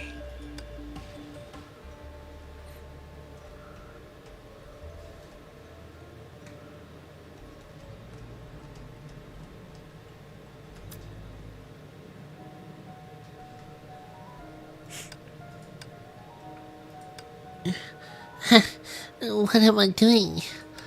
And knowing that this is a letter impossible to send, an affection impossible to convey, but I still want to tell you my feelings. I want to try the novel snacks you share with me as we stroll the streets. I want to hide from the rain under a roof with you in the scent of you and wet grass. I want to visit many places, see many sights, and talk about many things with you. I want to...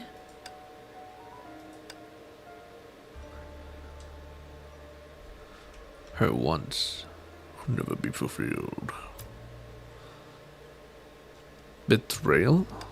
It seems that way.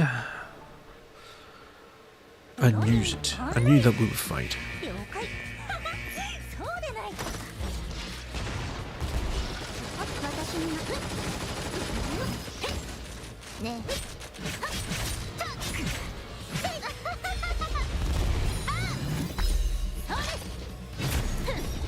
逃げられないよトルネード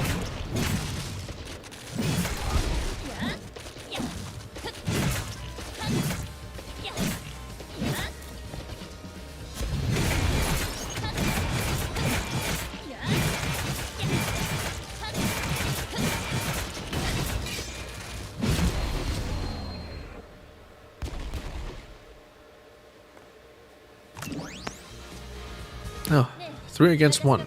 It's almost not fair.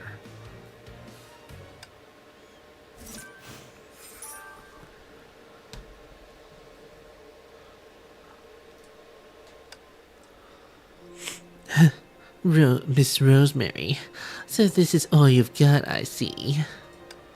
Siren tugged at the corner of Brony's clothes. We have numbers on our side, nothing to boast about. I've lost, but I still won't let you pass. Rita, Kongming and she, they are somewhere in this castle, right? So you intercepted us here. It's because you are afraid that once I lay my eyes on her, that... Not quite, Captain. She cut me off abruptly. Rita, who was usually elegant and composed at all times, displayed a hint of urgency in that instant. I stopped you here solely because from the very start, I didn't belong to Hyperion. Switching sides at the opportune moment was my plan all along. Didn't belong to Hyperion. Indeed, from the moment she appeared before me as Irene Adler, every encounter between us seemed to be part of her scheme. Her past, her motives, why she traveled with us, it all seemed to be shrouded in secrecy, yet all the secrets paled in comparison to her own enigmatic nature. However, even if not belonging to Hyperion wasn't a lie, it was a feeble excuse at this moment. She could weave countless reasons to deceive us, yet she chose to reveal the truth now only to shield me from a fact I'd rather keep hidden from others. But I've made up my mind. I must find Luna and rescue Kong Ming, so there's no reason for me to give up now. So you wanted to show us another side of you that doesn't belong to Hyperion. But I've noticed this long ago. From the very beginning you came to Hyperion under someone's orders. Well, Captain, you are so perceptive to others that it can be quite vexing at times. Since you grasp the dynamics between us, there's no need for me to delve into further explanation. Unless I fall here, I won't let you pass. No matter what purpose you had in mind, when we set out, you've made your choice, Rita. You made your choice. Rita, are you truly acting under someone's orders to obstruct me here? Even if you don't belong to Hyperion, you're still a trusted ally.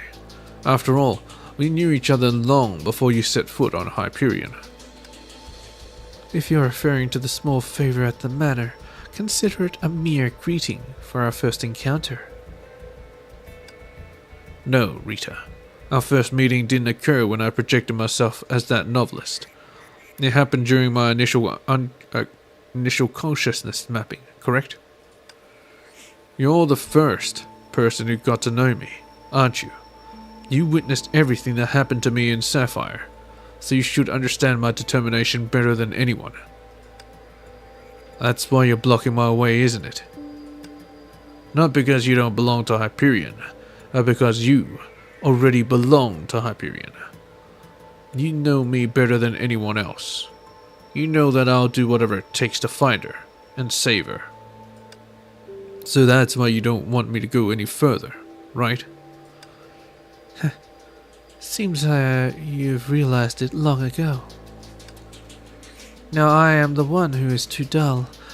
I can't even provide a single answer to your questions at a time like this.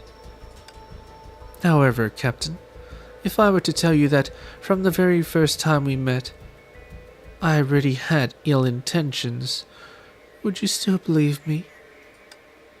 Well, upon reflecting, almost every time I projected myself, Rita was there. Perhaps it's not the exact same Rita, who currently stands before me every time, but she has never acted as my adversary, not even once.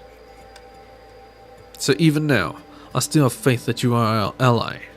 Rita, I need you. Please help me find her. Although I don't want to admit it in this situation, Captain is right. Even if it was our first meeting, you've helped me before. And the astute Kong Ming, who can see all outcomes, never truly took precautions against you. Yes, I can't speak for the others, but you did help me. Given the current circumstances, we indeed need more hands. Yeah, sort of an ally. Do you remember? Not long ago you inquired about how to achieve a gratifying resolution when confronted with two equally demanding situations. Yes, you provided a quite impressive answer. However, I am inclined to believe that a third outcome truly exists. I perceive things as having more than just two sides, as do human hearts. I respect your secrets and continue to trust in you. Together we will discover a path to avoid the impending destruction.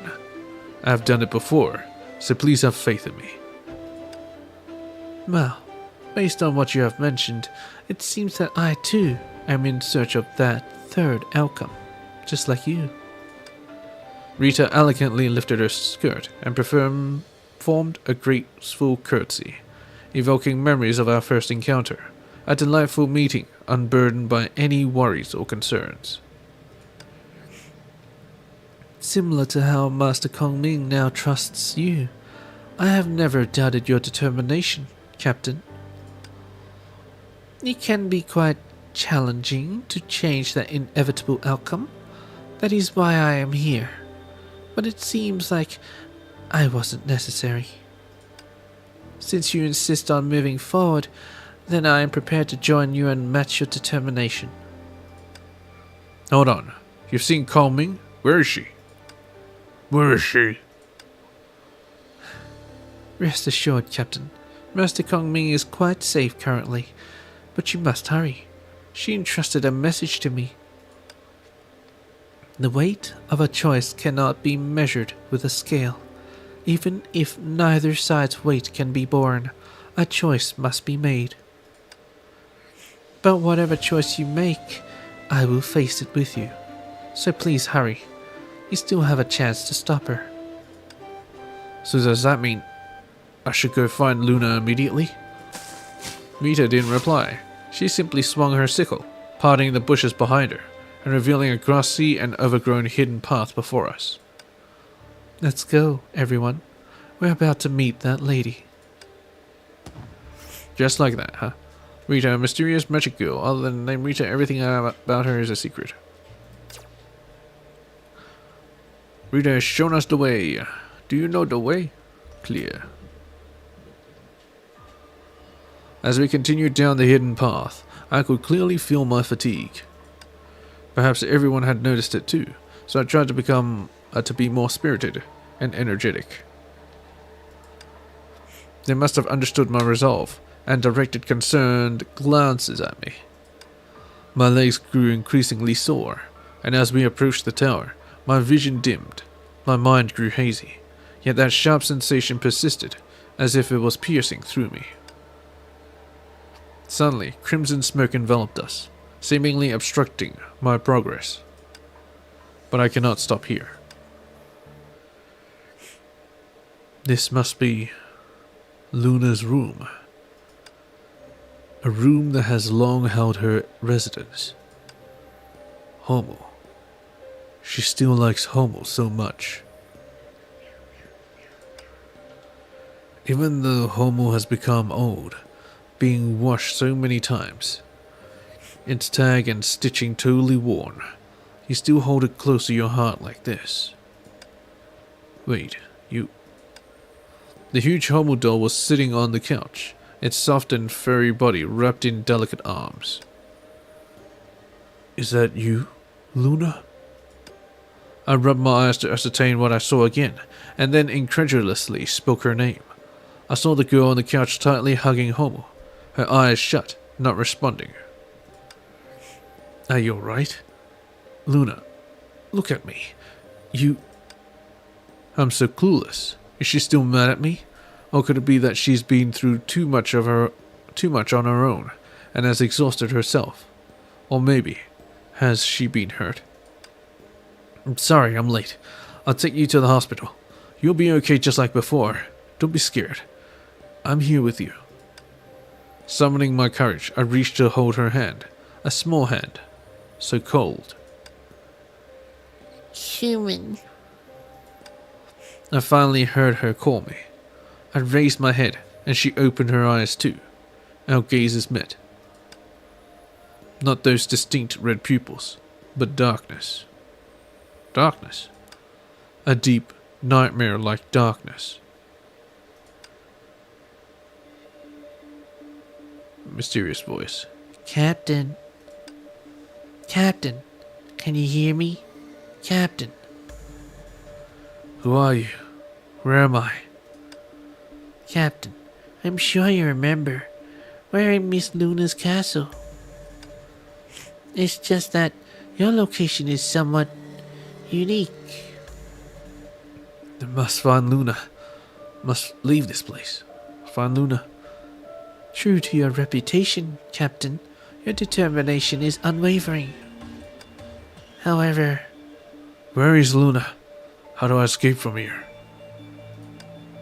Your body is already... No, I'm fine. I must leave this place. If that's the case, Captain, follow my voice, and you'll find your way out. You must follow closely. As consciousness returned, fatigue and pain surged, and I reflexively opened my eyes wide. Captain. Captain. Rita, is that you? Did you save me? I struggled to survey my surroundings. That's odd. Did I faint in this room? To be precise, sir, it was before you entered the room. You just collapsed, and no matter how we tried, we couldn't wake you up. Yeah, and it took Rosemary a lot of effort to enter your dream and interfere with your consciousness. Given her dedication, I forgive her. What, Rosemary? He's talking about Captain. But why do you still look so... It was only then that I noticed. Since regaining consciousness, Rita's face still wore an anxious expression. Rita, what's wrong? She gave a bitter smile. Once again I felt the weakness in my body. You should be well aware that during our confrontation just now, you were on the verge of blurting it out. Hey, what are you two talking about? The commander's condition hasn't improved at all? Both of you have been acting all secretive since a while ago. Aren't we all allies? What's going on? Roni, I'm fine. It's just that I've encountered a situation similar to the one with Kong Ming before. I've meddled with the world's workings too much. I must bear the corresponding cost. No. Last time it was because you repeatedly projected into the past. Wait, you've been to this bubble universe before, so... Yeah, I did the same thing for Luna before. It's just... I wasn't able to save her, then. Because I interfered too many times, the threads of fate between me and them might have already intertwined. Once I crossed paths with them in the bubble universe, the rules of the world attempt to erase us.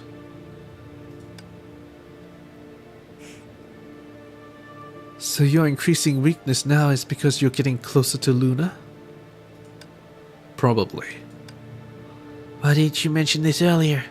And what you're doing now, how is that different from throwing yourself into the jaws of death? I must save Kong Ming, and I must save her too. You could have left this to us. You didn't have to come along at all. No, she ended up like this because of me. I must ask her myself. Because I don't believe that she's been doing all this out of her own free will. And if I don't come, she might escape again. She must be hoping for our reunion. Still, you shouldn't be so stubborn. Siren pouted in frustration, something flickering in her eyes. I'm sorry, Siren. It's my responsibility. I must take it on. After all, I've played the role of a decent detective novelist in the past. Recalling that strange experience from back then, I felt better. With everyone's help, I slowly straightened up. You should rest a little longer. No need. I'm much better now. Vampires don't believe in gods, nor in fate. I won't submit to the so-called fate either. I found an answer once before, and this time I will do it again. I must stop her before she does something irreversible. I see. I will stand by you till the end, as before. Rita signaled to Himiko and helped me up. She held my left arm as if unintentionally. She leaned in close to my ear and whispered, Captain, I shall say this only once. Every choice from now on must be approached with the utmost caution. That person wishes for me to assist you in reaching Miss Luna, thereby bringing about that irretrievable outcome. But since you've made up your mind, in the face of dilemmas devoid of right answers, do remember your original intent, the purpose that propelled your journey. Who is that person? She looked away, not saying another word.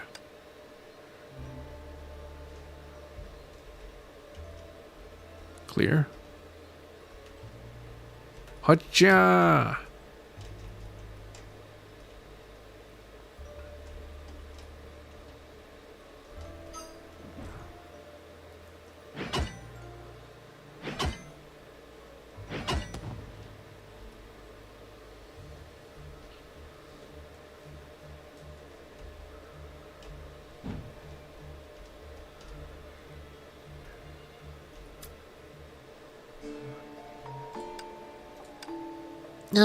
It's okay.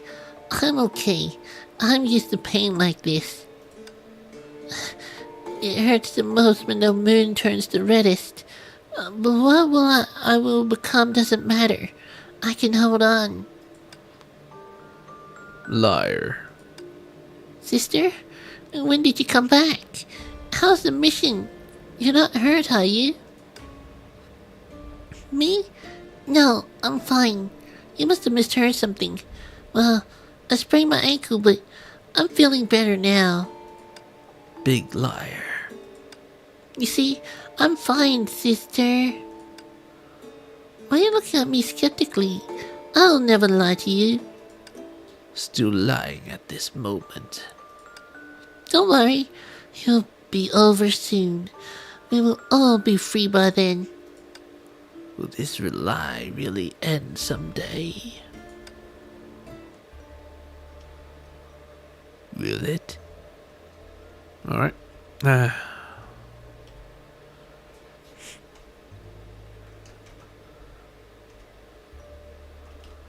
Are we here? We're here. Rules!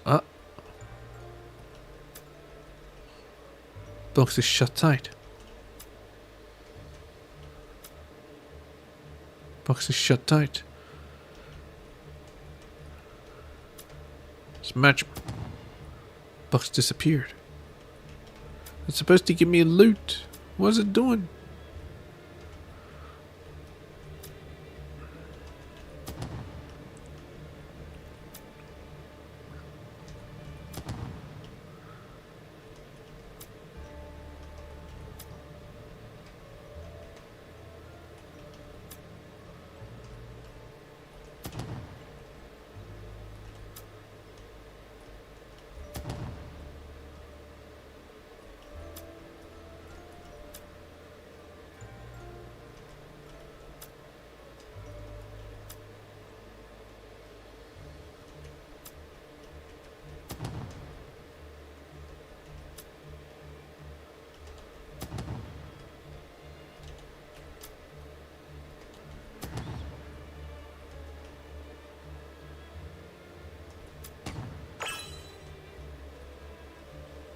Oh, it's a key.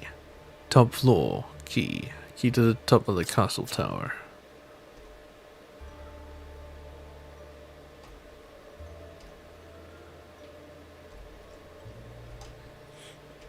So it's not this key, right? Oh, that's where Kongming is.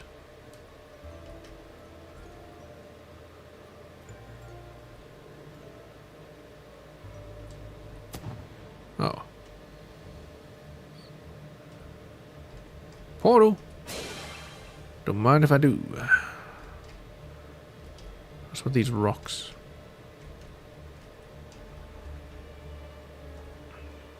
Press all pedals to open the door.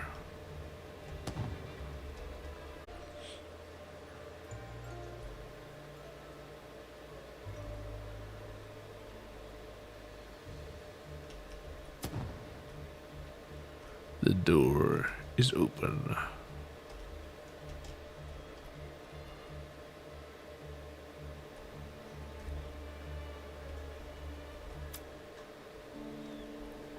We're almost there. But, Captain, should we rest here for a moment? It's alright. I can manage. What's most important is to prevent Luna from making irreparable decisions. I believe her determination isn't any less than mine. So before she takes action... Captain, are you alright? Are you alright? Captain's condition seems to be getting worse. In other words, we'll surely find this Luna if we go up the stairs.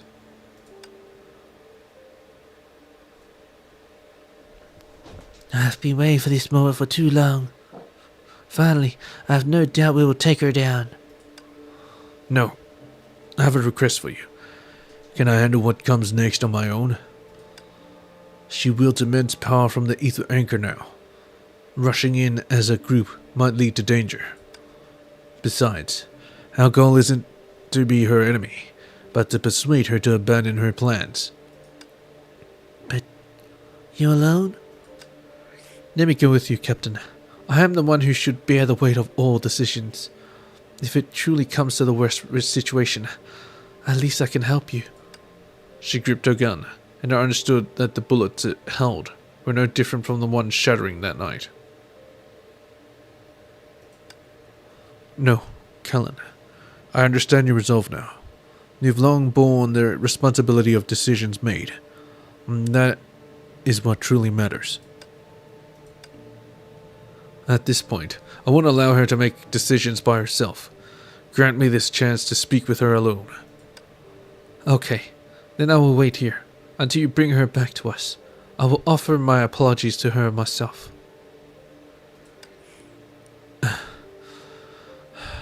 Believe me, this time I'll find an answer that satisfies everyone. Alright. If she won't listen, call us to help. Call for us to help. That's right. Make sure she understands that you are not alone. I will. The path ahead. I must tread it alone.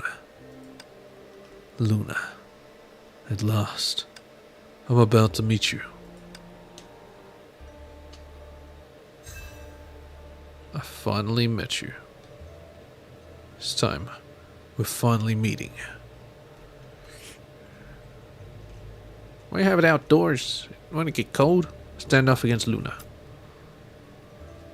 We finally met again.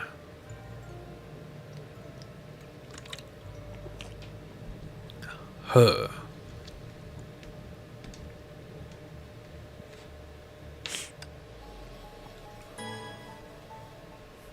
Going alone, then there's 3 Valkyries.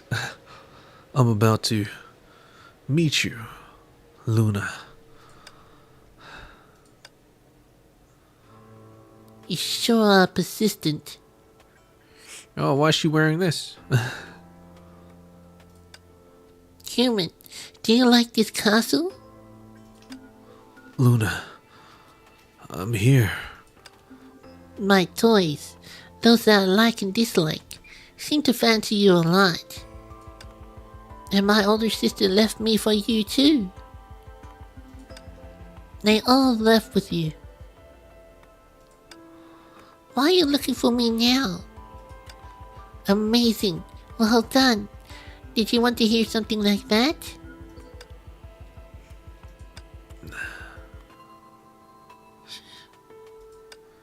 I've said it. So why are you still here? Because you haven't told me why you did all this. Why did I capture all the Teresas? It's simple. I hate them. They look just like me, but they are far luckier and freer than me. I don't think so. They can easily have what I want. They don't know anything. They don't know anything that I went through. And one of them even with you. She even... Forget it. It's pointless to talk about this. Anyway, I'm very happy and free now. I can do whatever I want, and there's always someone to accompany me. If you didn't come looking for me, that would have been much better. Those few that you released were my favorite playmates. Don't lie anymore. You can't deceive me. Those Teresas told me that you're still very lonely now. You took all the Teresas away because of me, right? I know that I've interfered with the world's progress many times. That's why my body is becoming weaker. As I got closer to this place, that stabbing pain in my body felt increasingly prominent. And you definitely also... Stop talking, human. Now, you also feel this pain, just like me, as we are both singularities of the world. I cannot accept your right to die for me.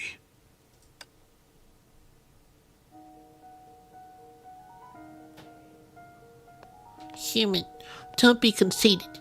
I am a vampire, a detestable and frightening vampire. Why would I sacrifice my life willingly? It's to save the captain. That's not all. I continue to hunt and feast on humans to sustain my life. For example, those few that you released.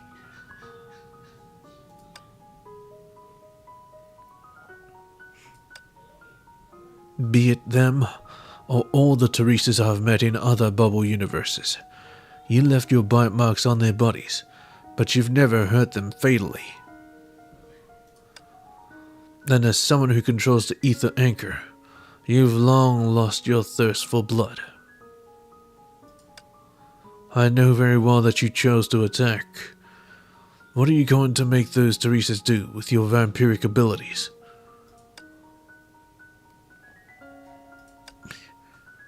Luna, there's still time for everything. Whatever it is, I can share the burden with you. My sister and that woman. They must have told you everything they knew.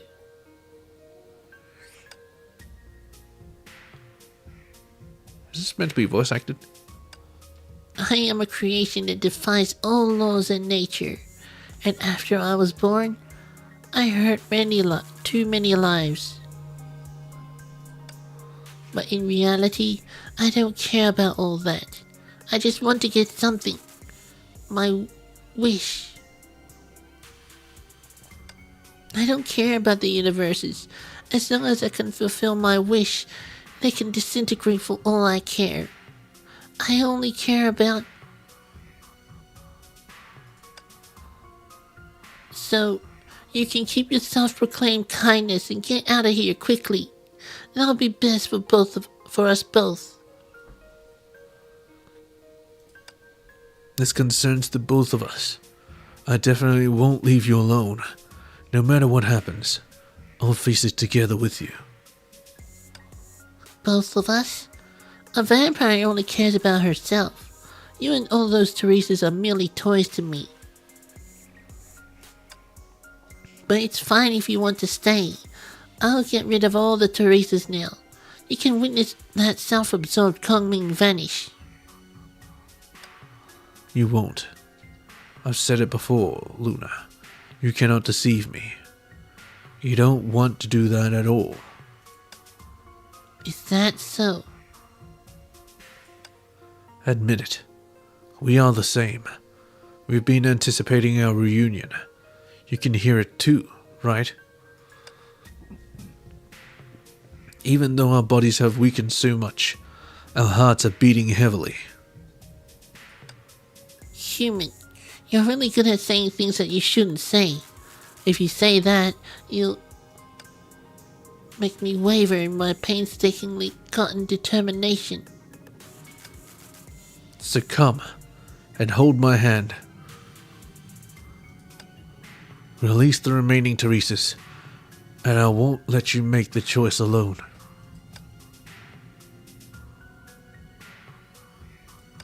Human, you can't possibly think that we still have a choice, can you?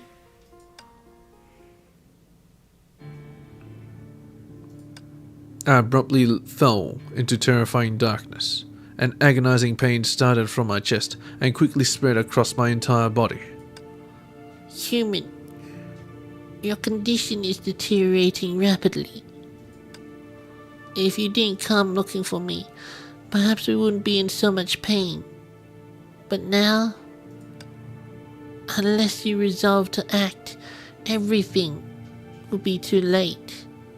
I must vanquish all the Teresa. You must make your choice right away. I won't give up. You don't need to do this either. I suddenly feel that a so-called choice is never made out of our own volition. If you really want to fulfill my wish, then... I felt her coming closer to me, her warmth against my ear, as she spoke those gentle yet brutal words. Human, kill me. That would be the greatest gift you can give to me. Is this really all we can do, Luna? I'm already standing here. I refuse to let you decide our future alone.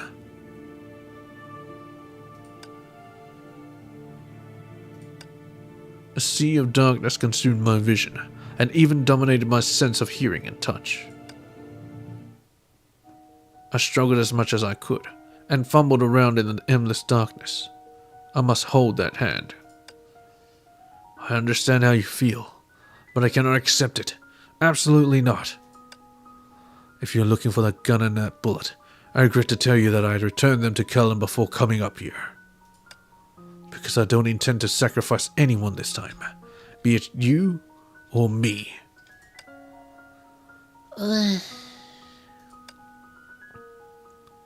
A soft voice rang mysteriously and entered my disorganized thoughts.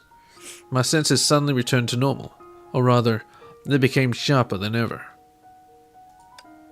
I caught the intense fragrance, heard the mournful sobbing of a girl, and saw the pristine white gown dancing in the wind. Human, you really are such a gentle person. You are completely incapable of hurting me, even though I am cruel and reckless. Because I've always believed in you, and you don't truly wish to do those things. Your presence is the greatest miracle I've encountered in my lifetime. But in order to fulfill my wish, you've observed my fate so many times. Unwittingly, you've been cursed by me. Observing your world is my wish. It has nothing to do with you. There's no need for you to sacrifice for my sake. But it's also my wish to die for you, human. You're the only one who gave me a reason to live on. This time, I want to give you the chance to survive. No, Luna. There must be another way. I will find a way to separate our destinies, even if I must defy the laws of the universe again. Please, give me a bit more time. As expected, you do share my thoughts. That's why I'm doing this. For you, I must eliminate all potential threats, even if it's the world's rules, or an outcome you can't accept.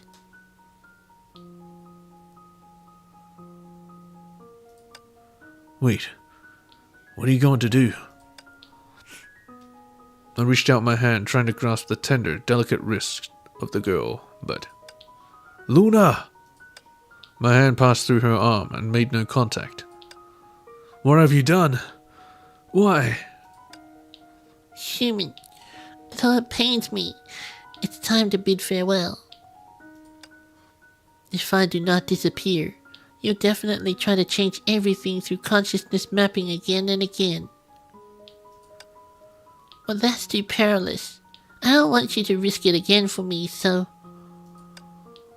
Since you won't hurt me, I can only leave on my own accord.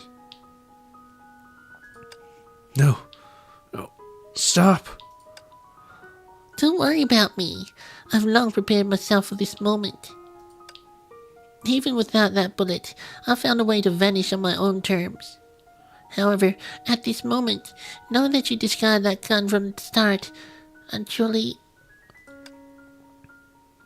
happy. No. I've worked so hard to find you. It can't end like this. I haven't fulfilled your wish yet. We haven't gone to the amusement park, sat on the Ferris wheel, opened a restaurant, or shared a black truffle chocolate steak together. So, I tried to hold on to her, but like the reflection of the moon in water, if I tried to touch her, she would shatter, disintegrate, and vanish even quicker. Please, don't go. Enough, human. Don't say this kind of thing when we're parting ways and fulfill my final wish. Okay?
Alright, continue on.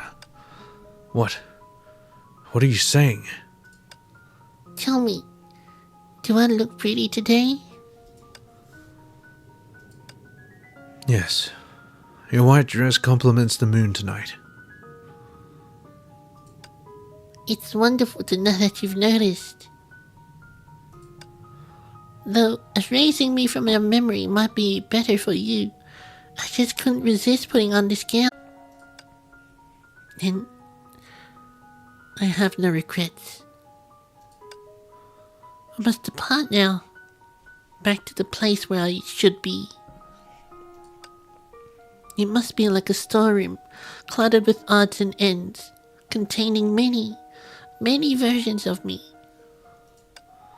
Then I will find you again. Please don't, human. You've done more than enough for me. You must live a long life. I remember my face well. I don't care how long it takes me. I don't care where you are. I will find you, and we will...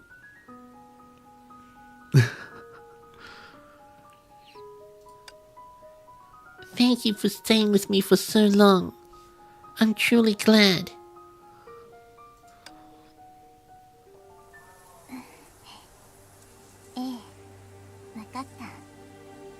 How'd she do it? ここまで付き合ってくれて嬉しかったわ。 How'd she make herself vanish?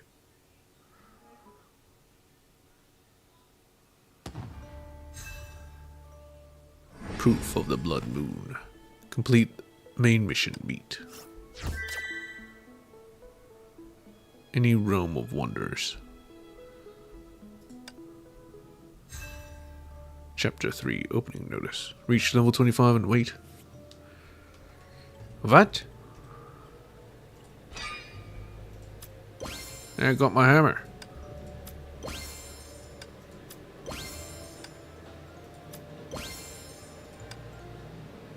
I got the shovel. X. I can smash stones. Very good.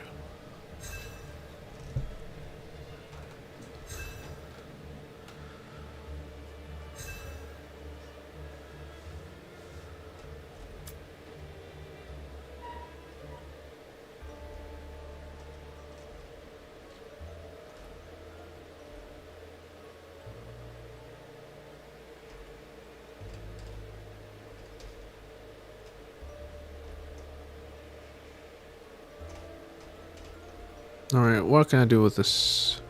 Smash. Smash the rock. Smash the rock.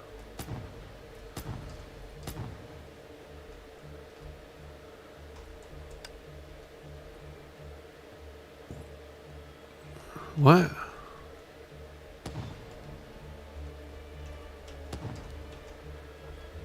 Well, what am I supposed to do in this room? There's nothing to move. There's no... What?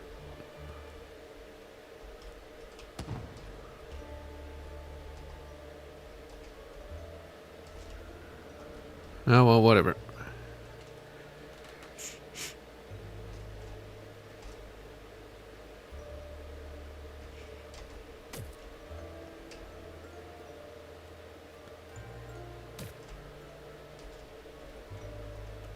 Oh, don't tell me I have to take the long way around. Shit.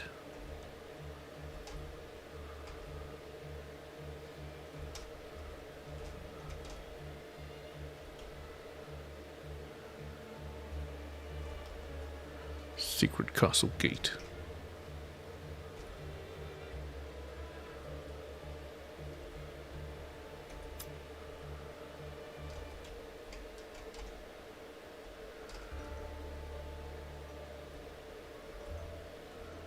I don't think there's any secrets here, so let's just get out.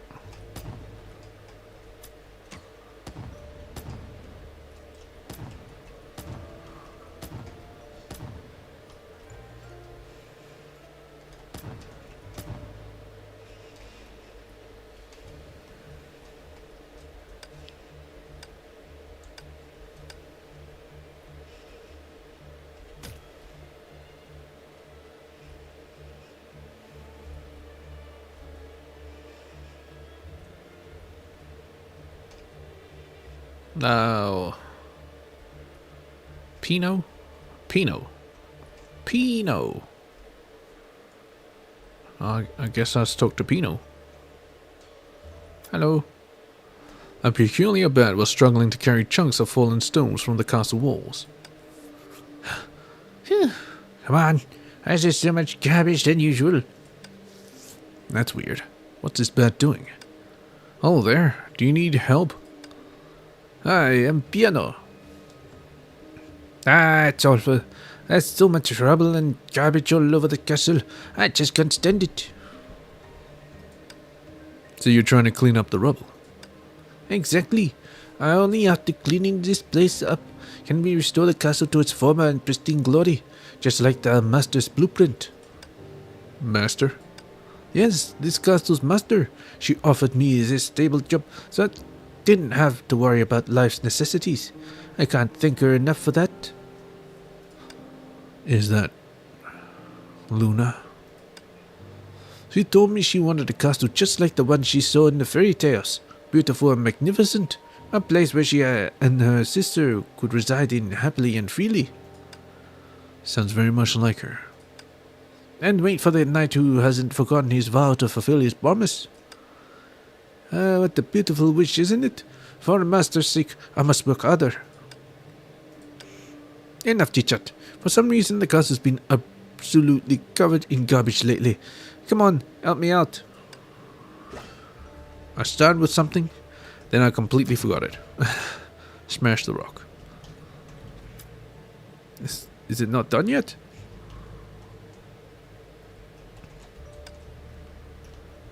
Shall I just jump straight down? Yeah. Smash. Oh. I'm gonna smash upwards? Nice.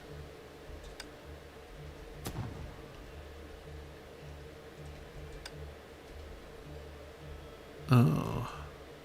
I need to put something there.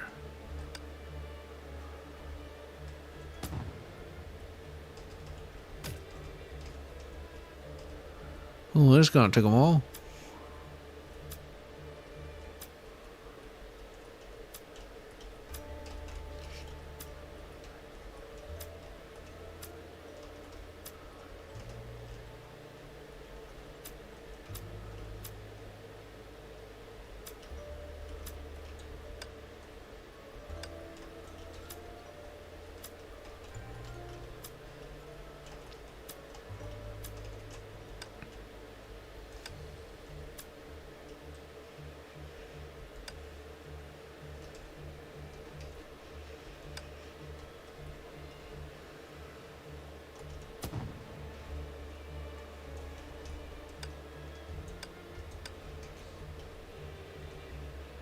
Not you.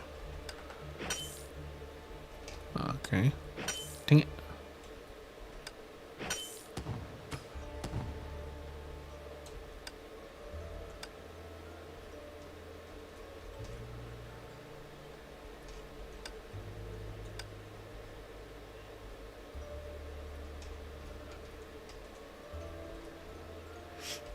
Let's cross the way.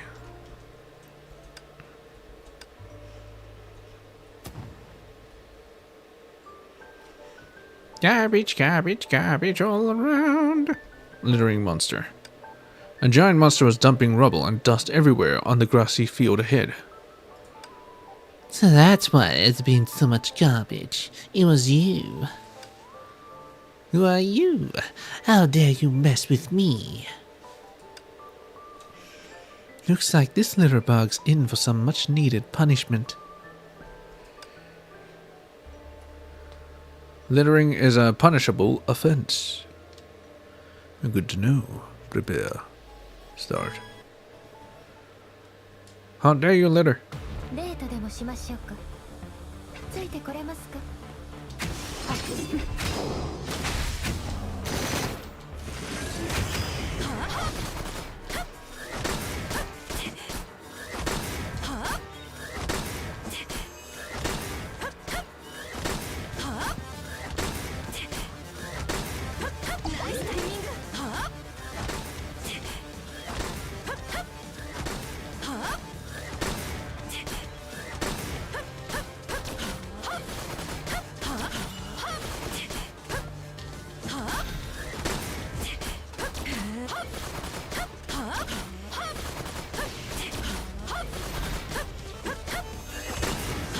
時間です。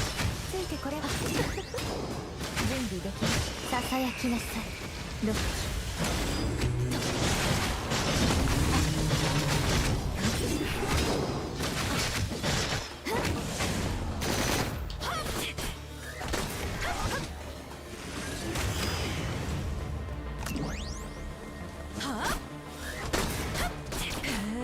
火薬装填完了。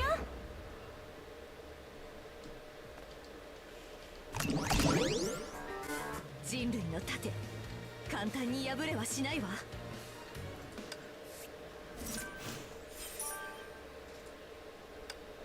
There was no garbage ever again. Phew. Now there'll be less trash here. Everything's done.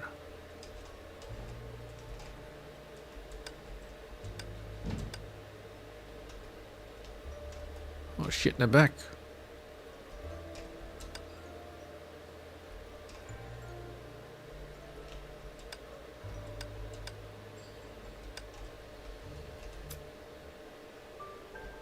Hey there, we meet again. As instructed, we've cleaned up the debris and the garbage that were blocking the way earlier. We even taught the little bug a lesson. Ah, well done. You guys actually found the little bug too. I can't thank you enough. Yeah, this is your reward. Though I should get going too. It's time to start repairing the castle.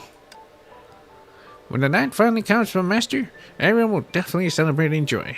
That's why the castle must be kept in tip-top condition. After all, she has waited so long for that day to come. Yard cleaning. Yep.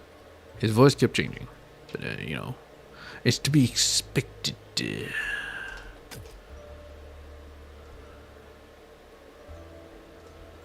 Alright, yeah, I came from this way. Charge!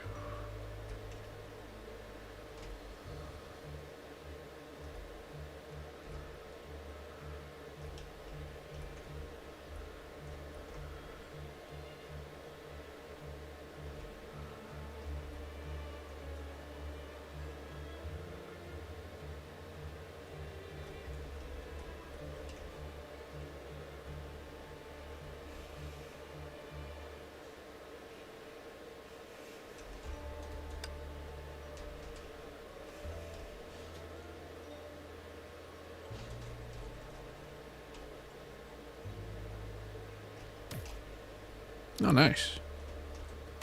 I can kill him from head on.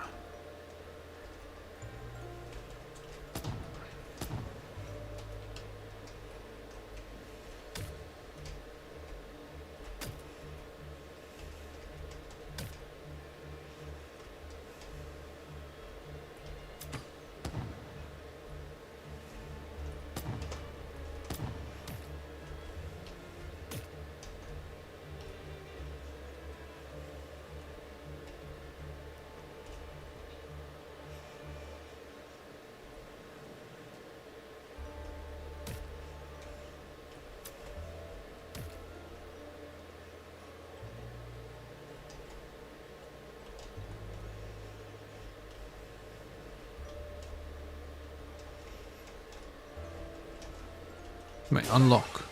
Wait, what?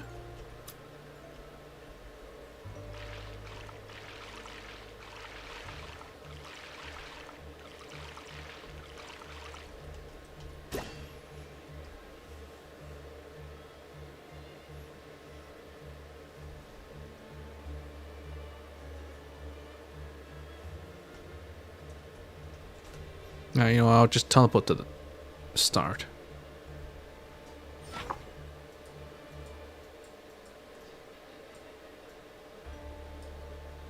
Is this way, but it's locked?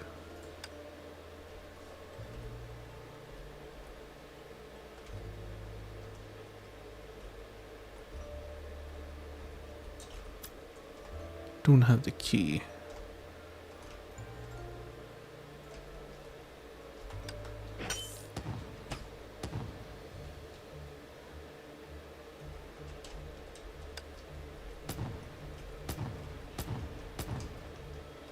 What's this portal thingy? No, wait, secret castle gate. It resembles a dreamy castle from a fairy tale, but exudes loneliness and melancholy.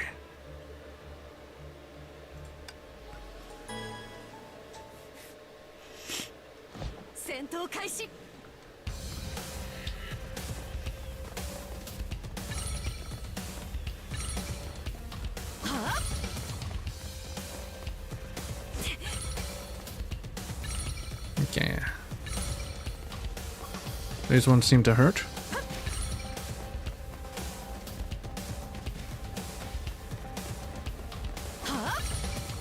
Well, maybe it's... No, they do hurt. Oh, come on, how can I get that? Unless I'm in the area, I won't be able to get it.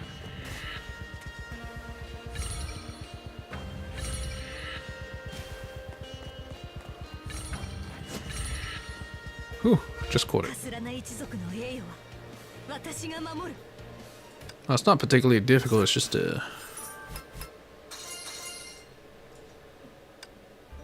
delicious. That's even a word. 25 treasure detector. How does that even work?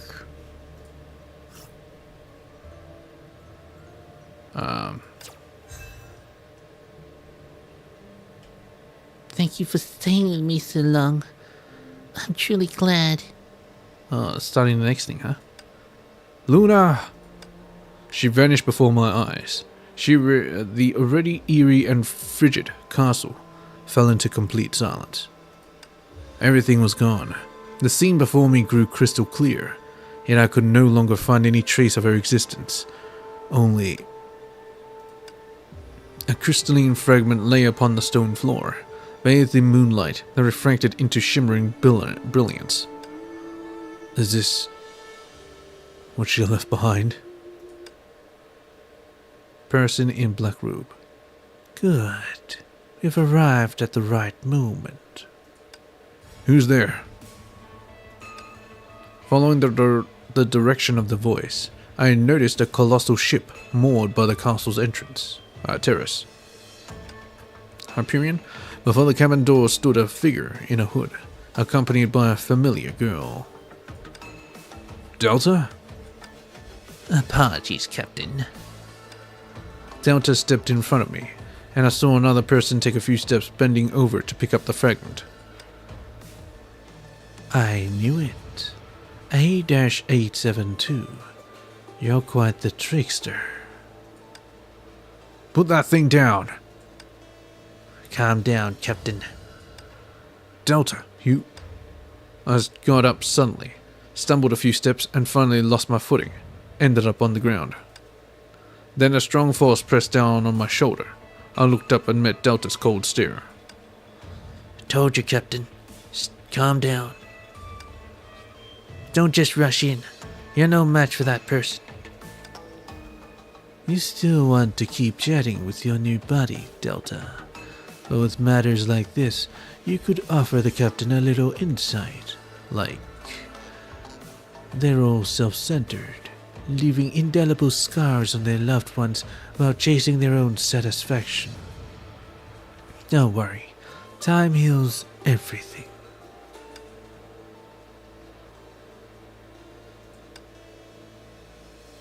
Your sense of humor knows no bounds.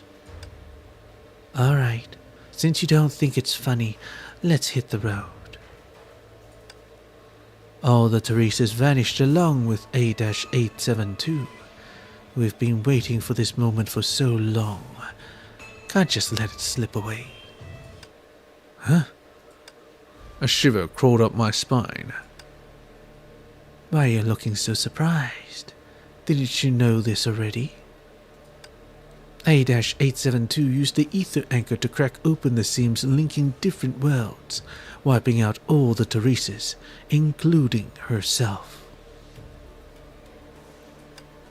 I didn't think she'd go so extreme and thorough. Quite touching, really. I've got no time to waste on this person. I struggled my way towards the door. If I could get back to Hyperion as quickly as possible, there might still be a chance to salvage things. Thinking of running back to Hyperion and studying consciousness mapping? Don't be foolish. This is a tragedy.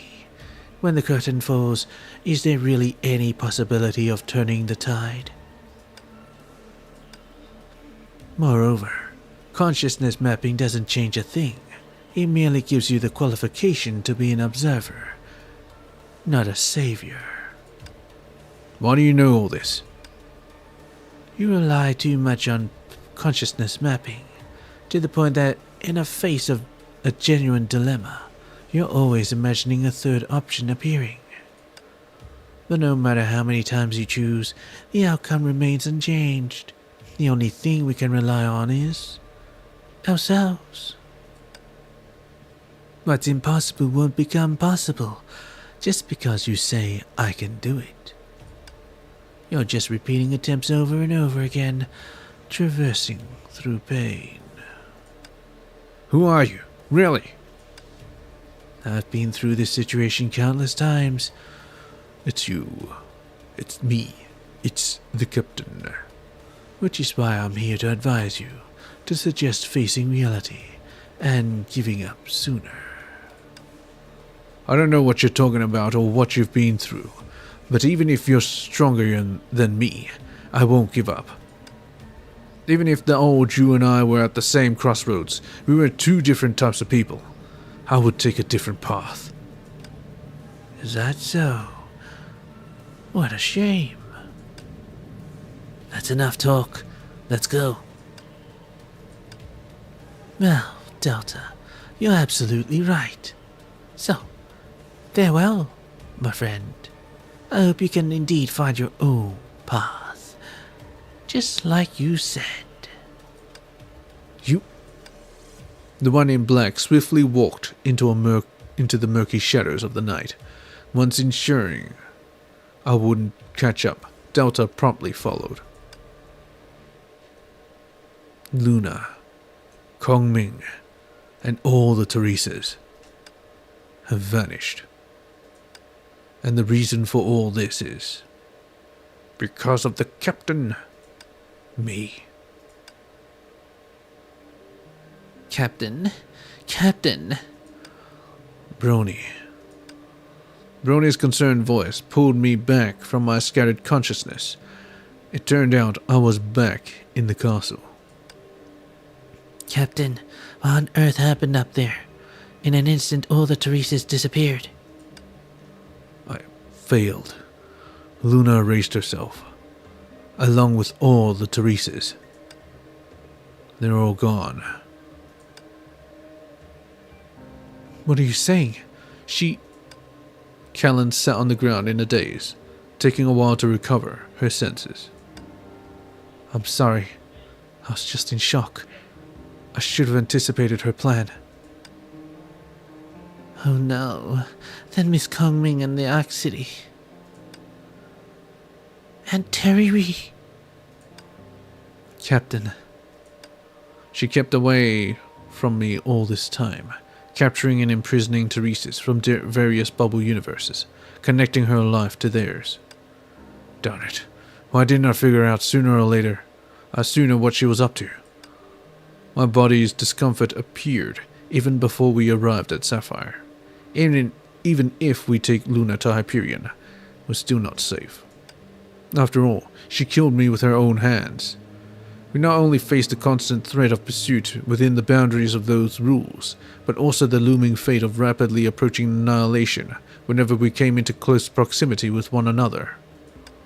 In addition to that, as I've been meticulously tracing Luna's remnants within the vast expanse of the Sea of Quanta, the rules governing our existence acknowledge any semblance of Teresa that I identify within the bubble universes as a signal foretelling my impending demise.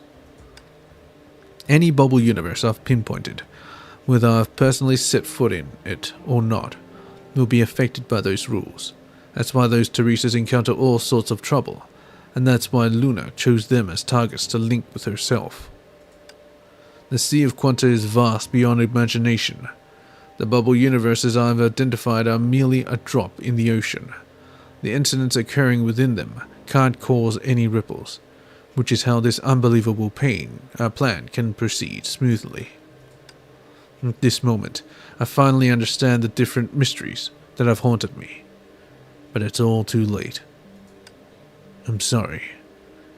I have underestimated things. I didn't protect them well enough. It's all my fault. All my fault. I'm the one behind everything Luna has done. I dragged everyone down. Captain, you've done your utmost. Perhaps this is just the fate for her and me. After all we've done, and yet... Darn it, we went to such lengths to get here, and for what? If we had known, we should have gone to Kongming first. Captain, now is not the time for self-blame. During that moment, gentle words accompanied by the fragrance of flowers had reached me, so faintly that only I could hear them.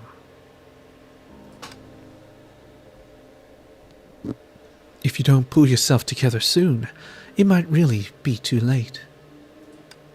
Rita, what else can we do? I've missed the chance to save them. Captain, you've met him, right? Rita. Rita, the person you mentioned before. Is that the one called the ferryman? Yes. What have you two been hiding from us? Who is this ferryman?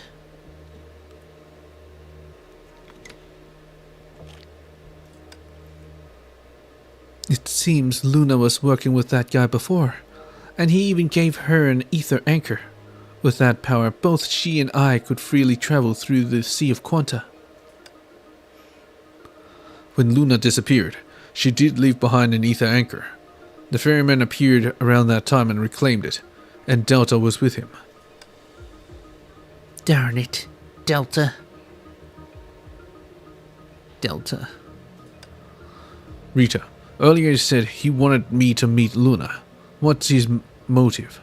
What does he have to do with all this? As far as I know, Miss Luna's goal was to ensure your safety.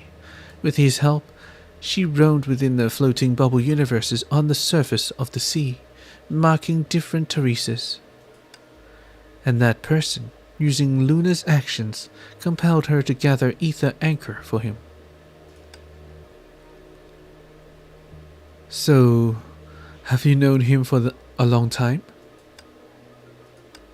Yes, the ferryman is an old acquaintance of mine. You should have already guessed. In this mission of yours, I've been in touch with the ferryman, and it's me who passed on your whereabouts to him. As I mentioned before, no matter what, you're my partner. But Luna... Searching for ether anchor for the ferryman? Delta and Kasume are also under the ferryman's command. Compared to those two, Miss Luna is more straightforward. She dashed around purely after her own desires, perhaps more willing to be used without seeking anything in return. I chose to leave at that time because I wanted to confirm Miss Luna's true plan and your determination. So, you already knew she would erase all the Teresas? No. I had thought she would erase herself only when you two crossed paths. That's why I wish for you to not press on. Yet her final act proved far more thorough than I had imagined. Even if we hadn't arrived here, she would have taken the same course for your sake. No, something's amiss. If the ferryman has been gathering ether anchors and has realized Luna's intentions, why did he give her those ether anchors? Is it to sway her allegiance, or simply to aid her plan? Does the ferryman somehow benefit from wiping out all the Teresas?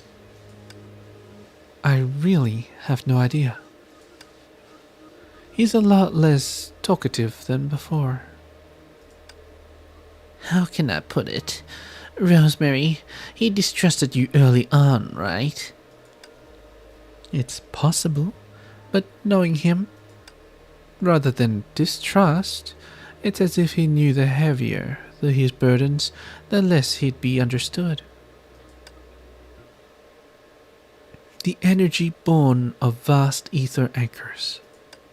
Carve a crevice in the world amid boundless oceans. Travel a path longer and further than the Red Sea, shaping the withering leaves into an enduring bedrock of stability and eternity. Does he want to manipulate the rules of the bubble universe? That's impossible. Can a bubble universe destined to crumble truly be reordered? With enough ether anchors, maybe. Not to mention the ferryman has gathered up plenty of ether anchors. How could he possibly rewrite the corresponding bubble universes one by one? How would that even be possible? Is you in the future, man? She. No, that's not right. Sapphire is the prime example, using loops to maintain the stability of a bubble universe. This wasn't Luna's idea. It's the ferryman's. It's his experiment. When I handed over the Light Curtain's core to that ninja, she told me that no bubble universe can escape the fate of destruction. While the bubble's burst has no impact on the entire Sea of Quanta, it equals total annihilation for the bubble universe itself. To actually reorganize the rules of the bubble universe. That guy must be insane. But do we really have time to care about all of this? All of that? We can't even save the Teresa's, so why bother with all of this? What's your take on this, Captain? If we really do choose to throw in the towel, then all hope is lost.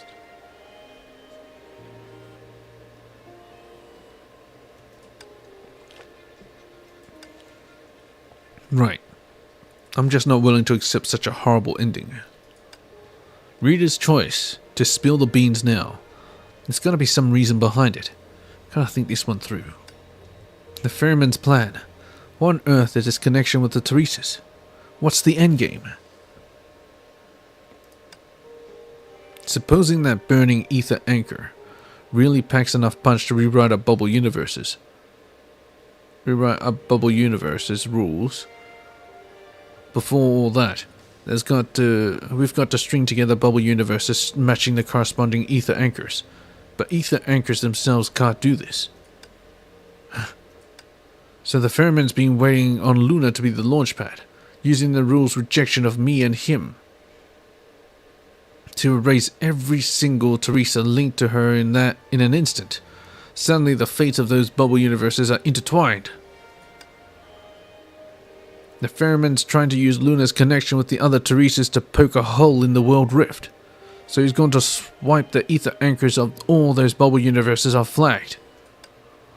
Or maybe each time I flagged a bubble universe, it's all thanks to that puppet master's nudge, making sure their little plan is carried out smoothly. Darn it, sacrificing people's lives like mere kindling for a pipe dream. That's horrible. I just couldn't get behind that sort of scheme. And besides, I promised everyone a satisfying ending for all. The pact between us and her remains. I'll tell you the story of a certain girl linked to the events, but in return, you'll need to help me. No, help her in fulfilling a wish. You once told me I'll stay by your side no matter how hard it gets, so today, please make good on your promise. None of my promises have been upheld. Now isn't the time to stop. Everyone has put their trust in me. I can't fail now. It's not time to give up. Not today. There must be a way to change things. I have to figure out which piece of the puzzle I haven't considered yet. I must rise to the occasion now. I know I can. Giving everyone a fulfilling ending. That's my commitment to them. Even if I can't reverse what's happening through consciousness mapping, we still have our own strengths to rely upon. So now, what can I do? Whatever choice you make, I will face it with you. Please hurry. You still have a chance to stop her. Chance to stop her. Right. There's no Kongming left for me. I hastily retrieved the crumpled note from my pocket, carefully unfolding it, and re-examining the message I'd read countless times. Those who can see through the game shall survive. Those who can follow their heart shall prevail. Any thoughts, Captain? What's this? A message left by Kongming. But it sounds like some general advice. Not much help for the current situation. No. She wouldn't have just left me some advice for no reason. She foresaw the endgame between me and Luna. She must have left behind a move for when all seems lost, instead of just fading away. Do you know where Kongming is being held, Callan? Or where's, or was? Why would you go looking for Kongming in a place like this? No, we still have a chance. Callan, I'm going to her room, where she used to stay. She must have left something for me. Callan's expression turned slightly surprised and then caring. I'm sorry, Captain.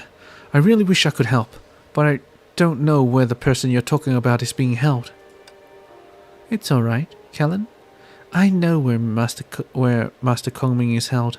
I mentioned before I saw her when we all parted ways. I will guide everyone.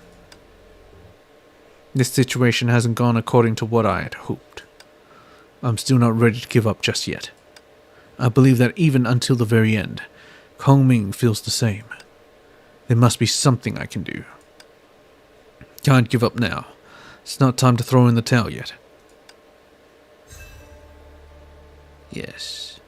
But it's time to end the stream, Ellie.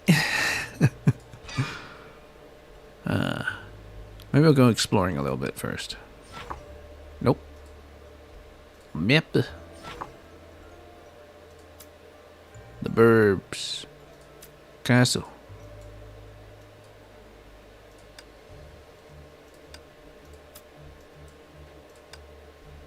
Investigate the statues. This is where I came in.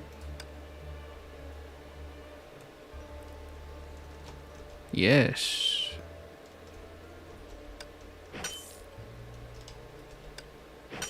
Damn it.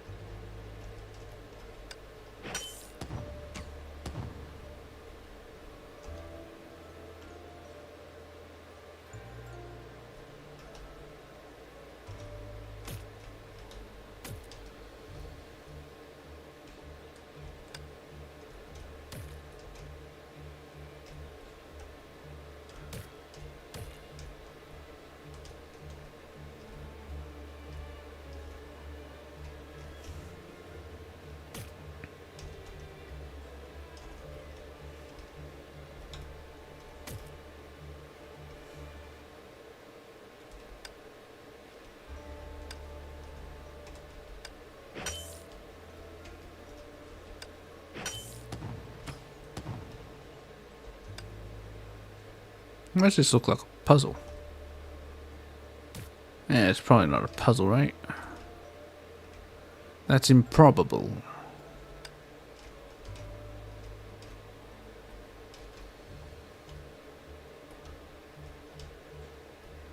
Farmer.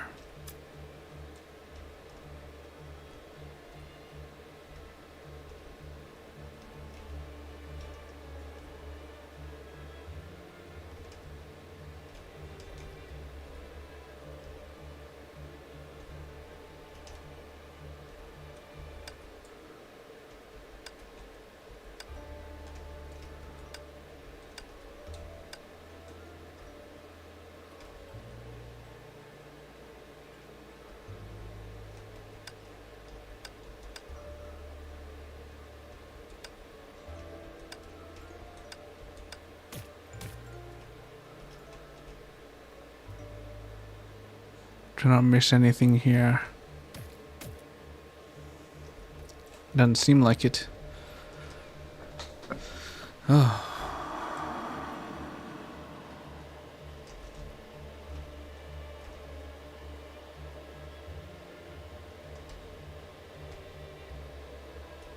Ah, go by the road. You know what? I'll go to the toilet first. Be right back.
Alright, let's do this. The girl was pacing back and forth by the roadside. As we approached, she locked in on our backpacks, her gaze shifting from one to another. She seemed to have taken an interest in the shovel in my backpack. Then, as oblivious to anyone else's presence, she complained loudly. Oh dear, I wish I had a shovel. How troubling. Oh shovel, shovel, wherefore art thou? If only there's someone who can lend me a shovel right now. I'd be so grateful. Hey, if you want something, save your acting and just tell it to us straight. Oh, you guys got one? That's great. I knew you were nice people. My sister has been out hunting for days. I want to dig up some bamboo shoots and pray to the mountain god for her safe return. But I don't have a shovel, so there's no way I can dig out those deeply rooted plants.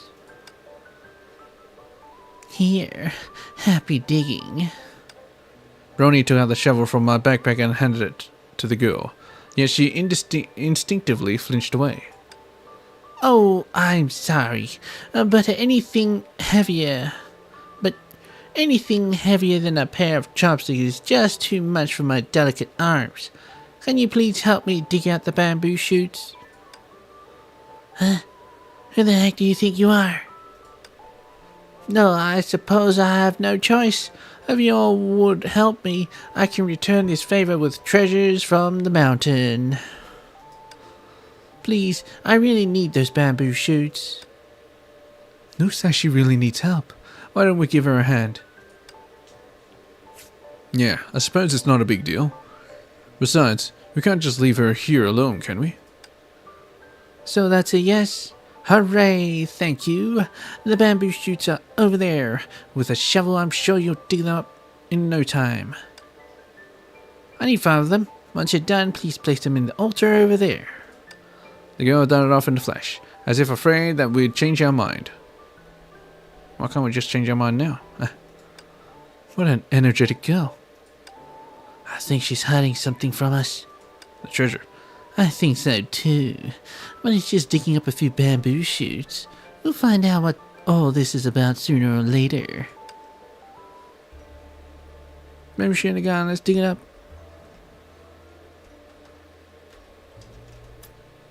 It's in the garden, hurry.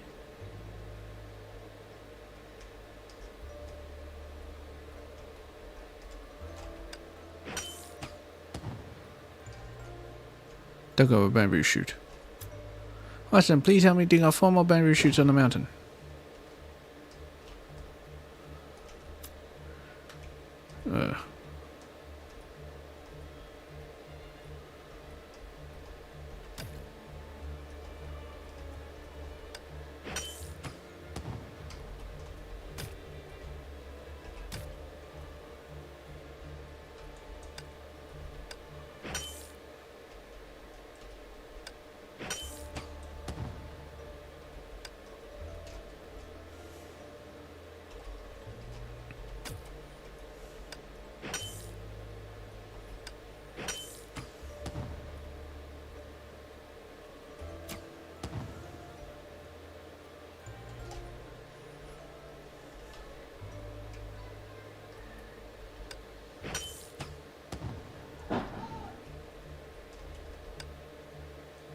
Cannot dig at different levels.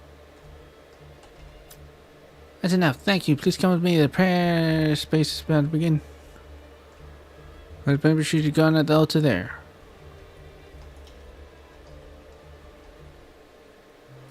Altar. Let's see. That should be it.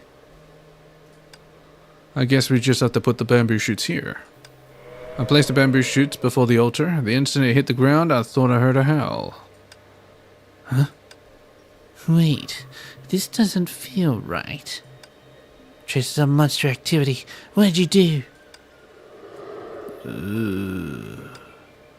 Something drifted up from behind the altar and made its way towards me. Is this a ghost?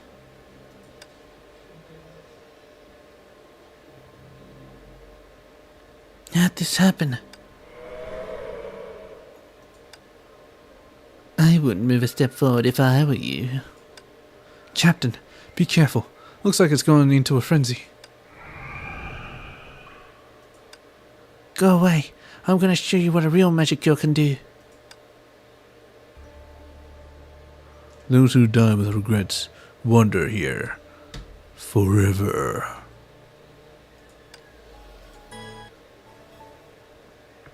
Alright, this is the last thing I do. 目標ロックオンファイヤー私ちょっと逃げないでトルネード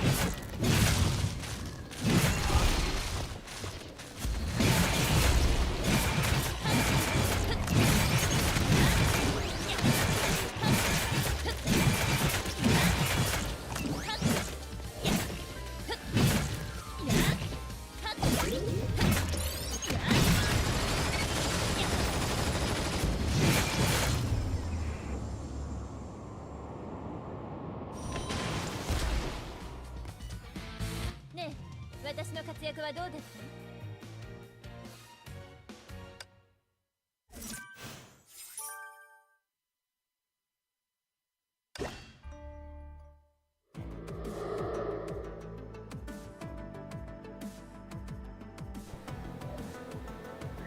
Okay.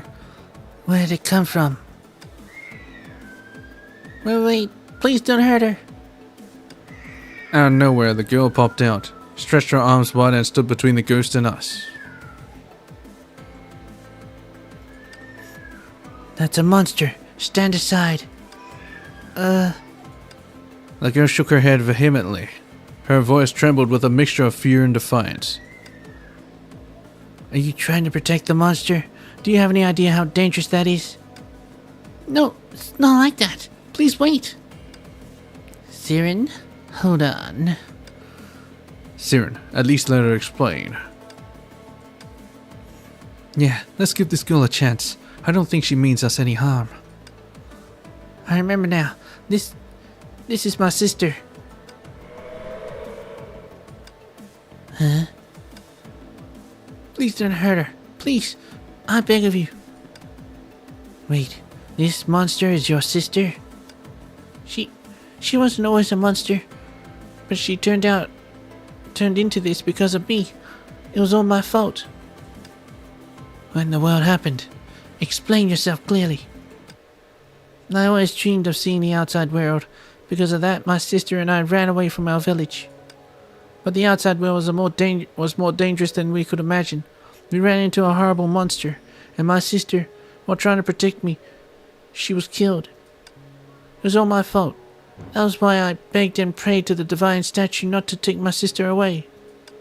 And she did come back, but she had turned into a monster who could only roam this patch of land. You poor girl. Sorry, I guess I was a little too hasty before. No. I'm the one who caused all this. In my willfulness, I lied to myself, selectively forgot many things, and even fooled myself into thinking that my sister had gone out hunting. That's how things turned out this way. If only I didn't insist on leaving the village, my sister wouldn't have died. And had I not acted rashly to make sure my sister didn't leave me, she wouldn't have turned into a monster like this. It's all my fault. I'm the sole reason that she can't even rest in peace. Bamboo shoots are my favorite, and every year around this time my sister would dig them up for me in the mountains. Even now in her current form, a part of her still remembers that. That's why she appears when someone places bamboo shoots nearby. Perhaps it's this very obsession that keeps her lingering here still. Yes, and perhaps I still linger here because I haven't properly apologized to her yet. Or maybe you're dead too. Wait, you? The girl reached out to the bamboo shoots on the ground, but her fingers went right through them. Yep. You're a ghost too. That's why you couldn't lift the shovel. That's right. The divine statue granted my wish, but at a cost. I have turned into a ghost, never again able to touch anything. It was thanks to you all I'm able to meet my sister once more. Sister, I'm back. This time I will never leave you. I know you wanted me to live on, but I'm sorry, sis. Please, let me be willful. One last time. Divine statue, please, release her soul. A bright white light emanated from her body, forcing me to close my eyes. Shortly after that, my eyes opened just a slit. The light had faded, and the sisters were gone. In their place, 2 tiny bamboo shoots were poking their tips from the ground. They disappeared. Together. Together? I suppose they can finally be together now. Well, shit, that's dark. They're all gone. Arms received. What the hell is this? The Dark Knight. Storybook. Wait, what? What's this book? The storybook, titled The Dark Knight, was stained with dirt. Needless to say, it had been buried underground for quite a long time. Long, long ago, a princess lived with her sister in a castle. She had never left the castle, and storybooks were her only window to the outside, to the world outside. Sis, what does the world out there look like? There are birds that soar through the sky, their wings flapping, while whales churn the waves in the ocean. There are even dazzling glamorous cities, and also red-eyed angels. Well, then can we go out there and visit them? Outside the castle was a hellish world rife with monsters, while within, the princess herself held a tremendous secret. Red-eyed angels. That's the Honkai beasts. Because it's meant to follow the Evangelion thing, so the monsters there are angels. Just like the Honkai here, they're also angels. She opened the window and gazed at the horizon with teary eyes. Taking her hand, her sister led her to the gate to get a better view. The dirt had irreparably stained the next few pages of the storybook, leaving only the middle pages readable. Unimaginable danger was imminent. The giant monster had already revealed its claws. The elder sister changed out of her white dress, slipped into a blood-red gown, and fell into a peaceful slumber. The birds no longer soared, while the wave-churning whales were nowhere to be seen. The once dazzling city seemed dull and lifeless in her eyes, illuminated only by the red moon casting its crimson glow. Oh, goddess of the Dark Knight, I implore you to listen to my prayers. Awaken my sister, and let us never be apart. I will offer you my everything to keep her here with me. The goddess responded to her plea, but her sister's salvation rested solely on her own shoulders.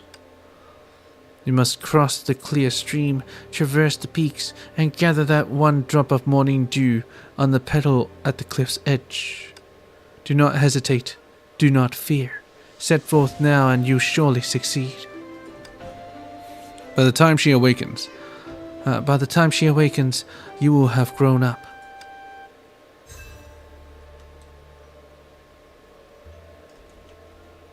what happens if I dig these up?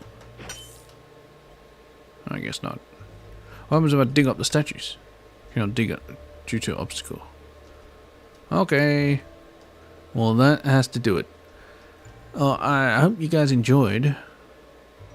Whatever that was, I can't remember what I just did, but hope you guys enjoyed it.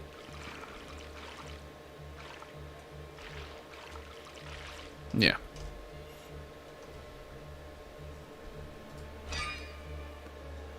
This thing requires story mission. Whatever. We'll do it next time. I'll also explore in my own time and hopefully we'll get it all done. Next stream of this should be the end. Should. Anyway, Peach, I guess. If I-chan lets me do this. There we go. I don't know if it just opened or not. Well, whatever. Anyways, Peach.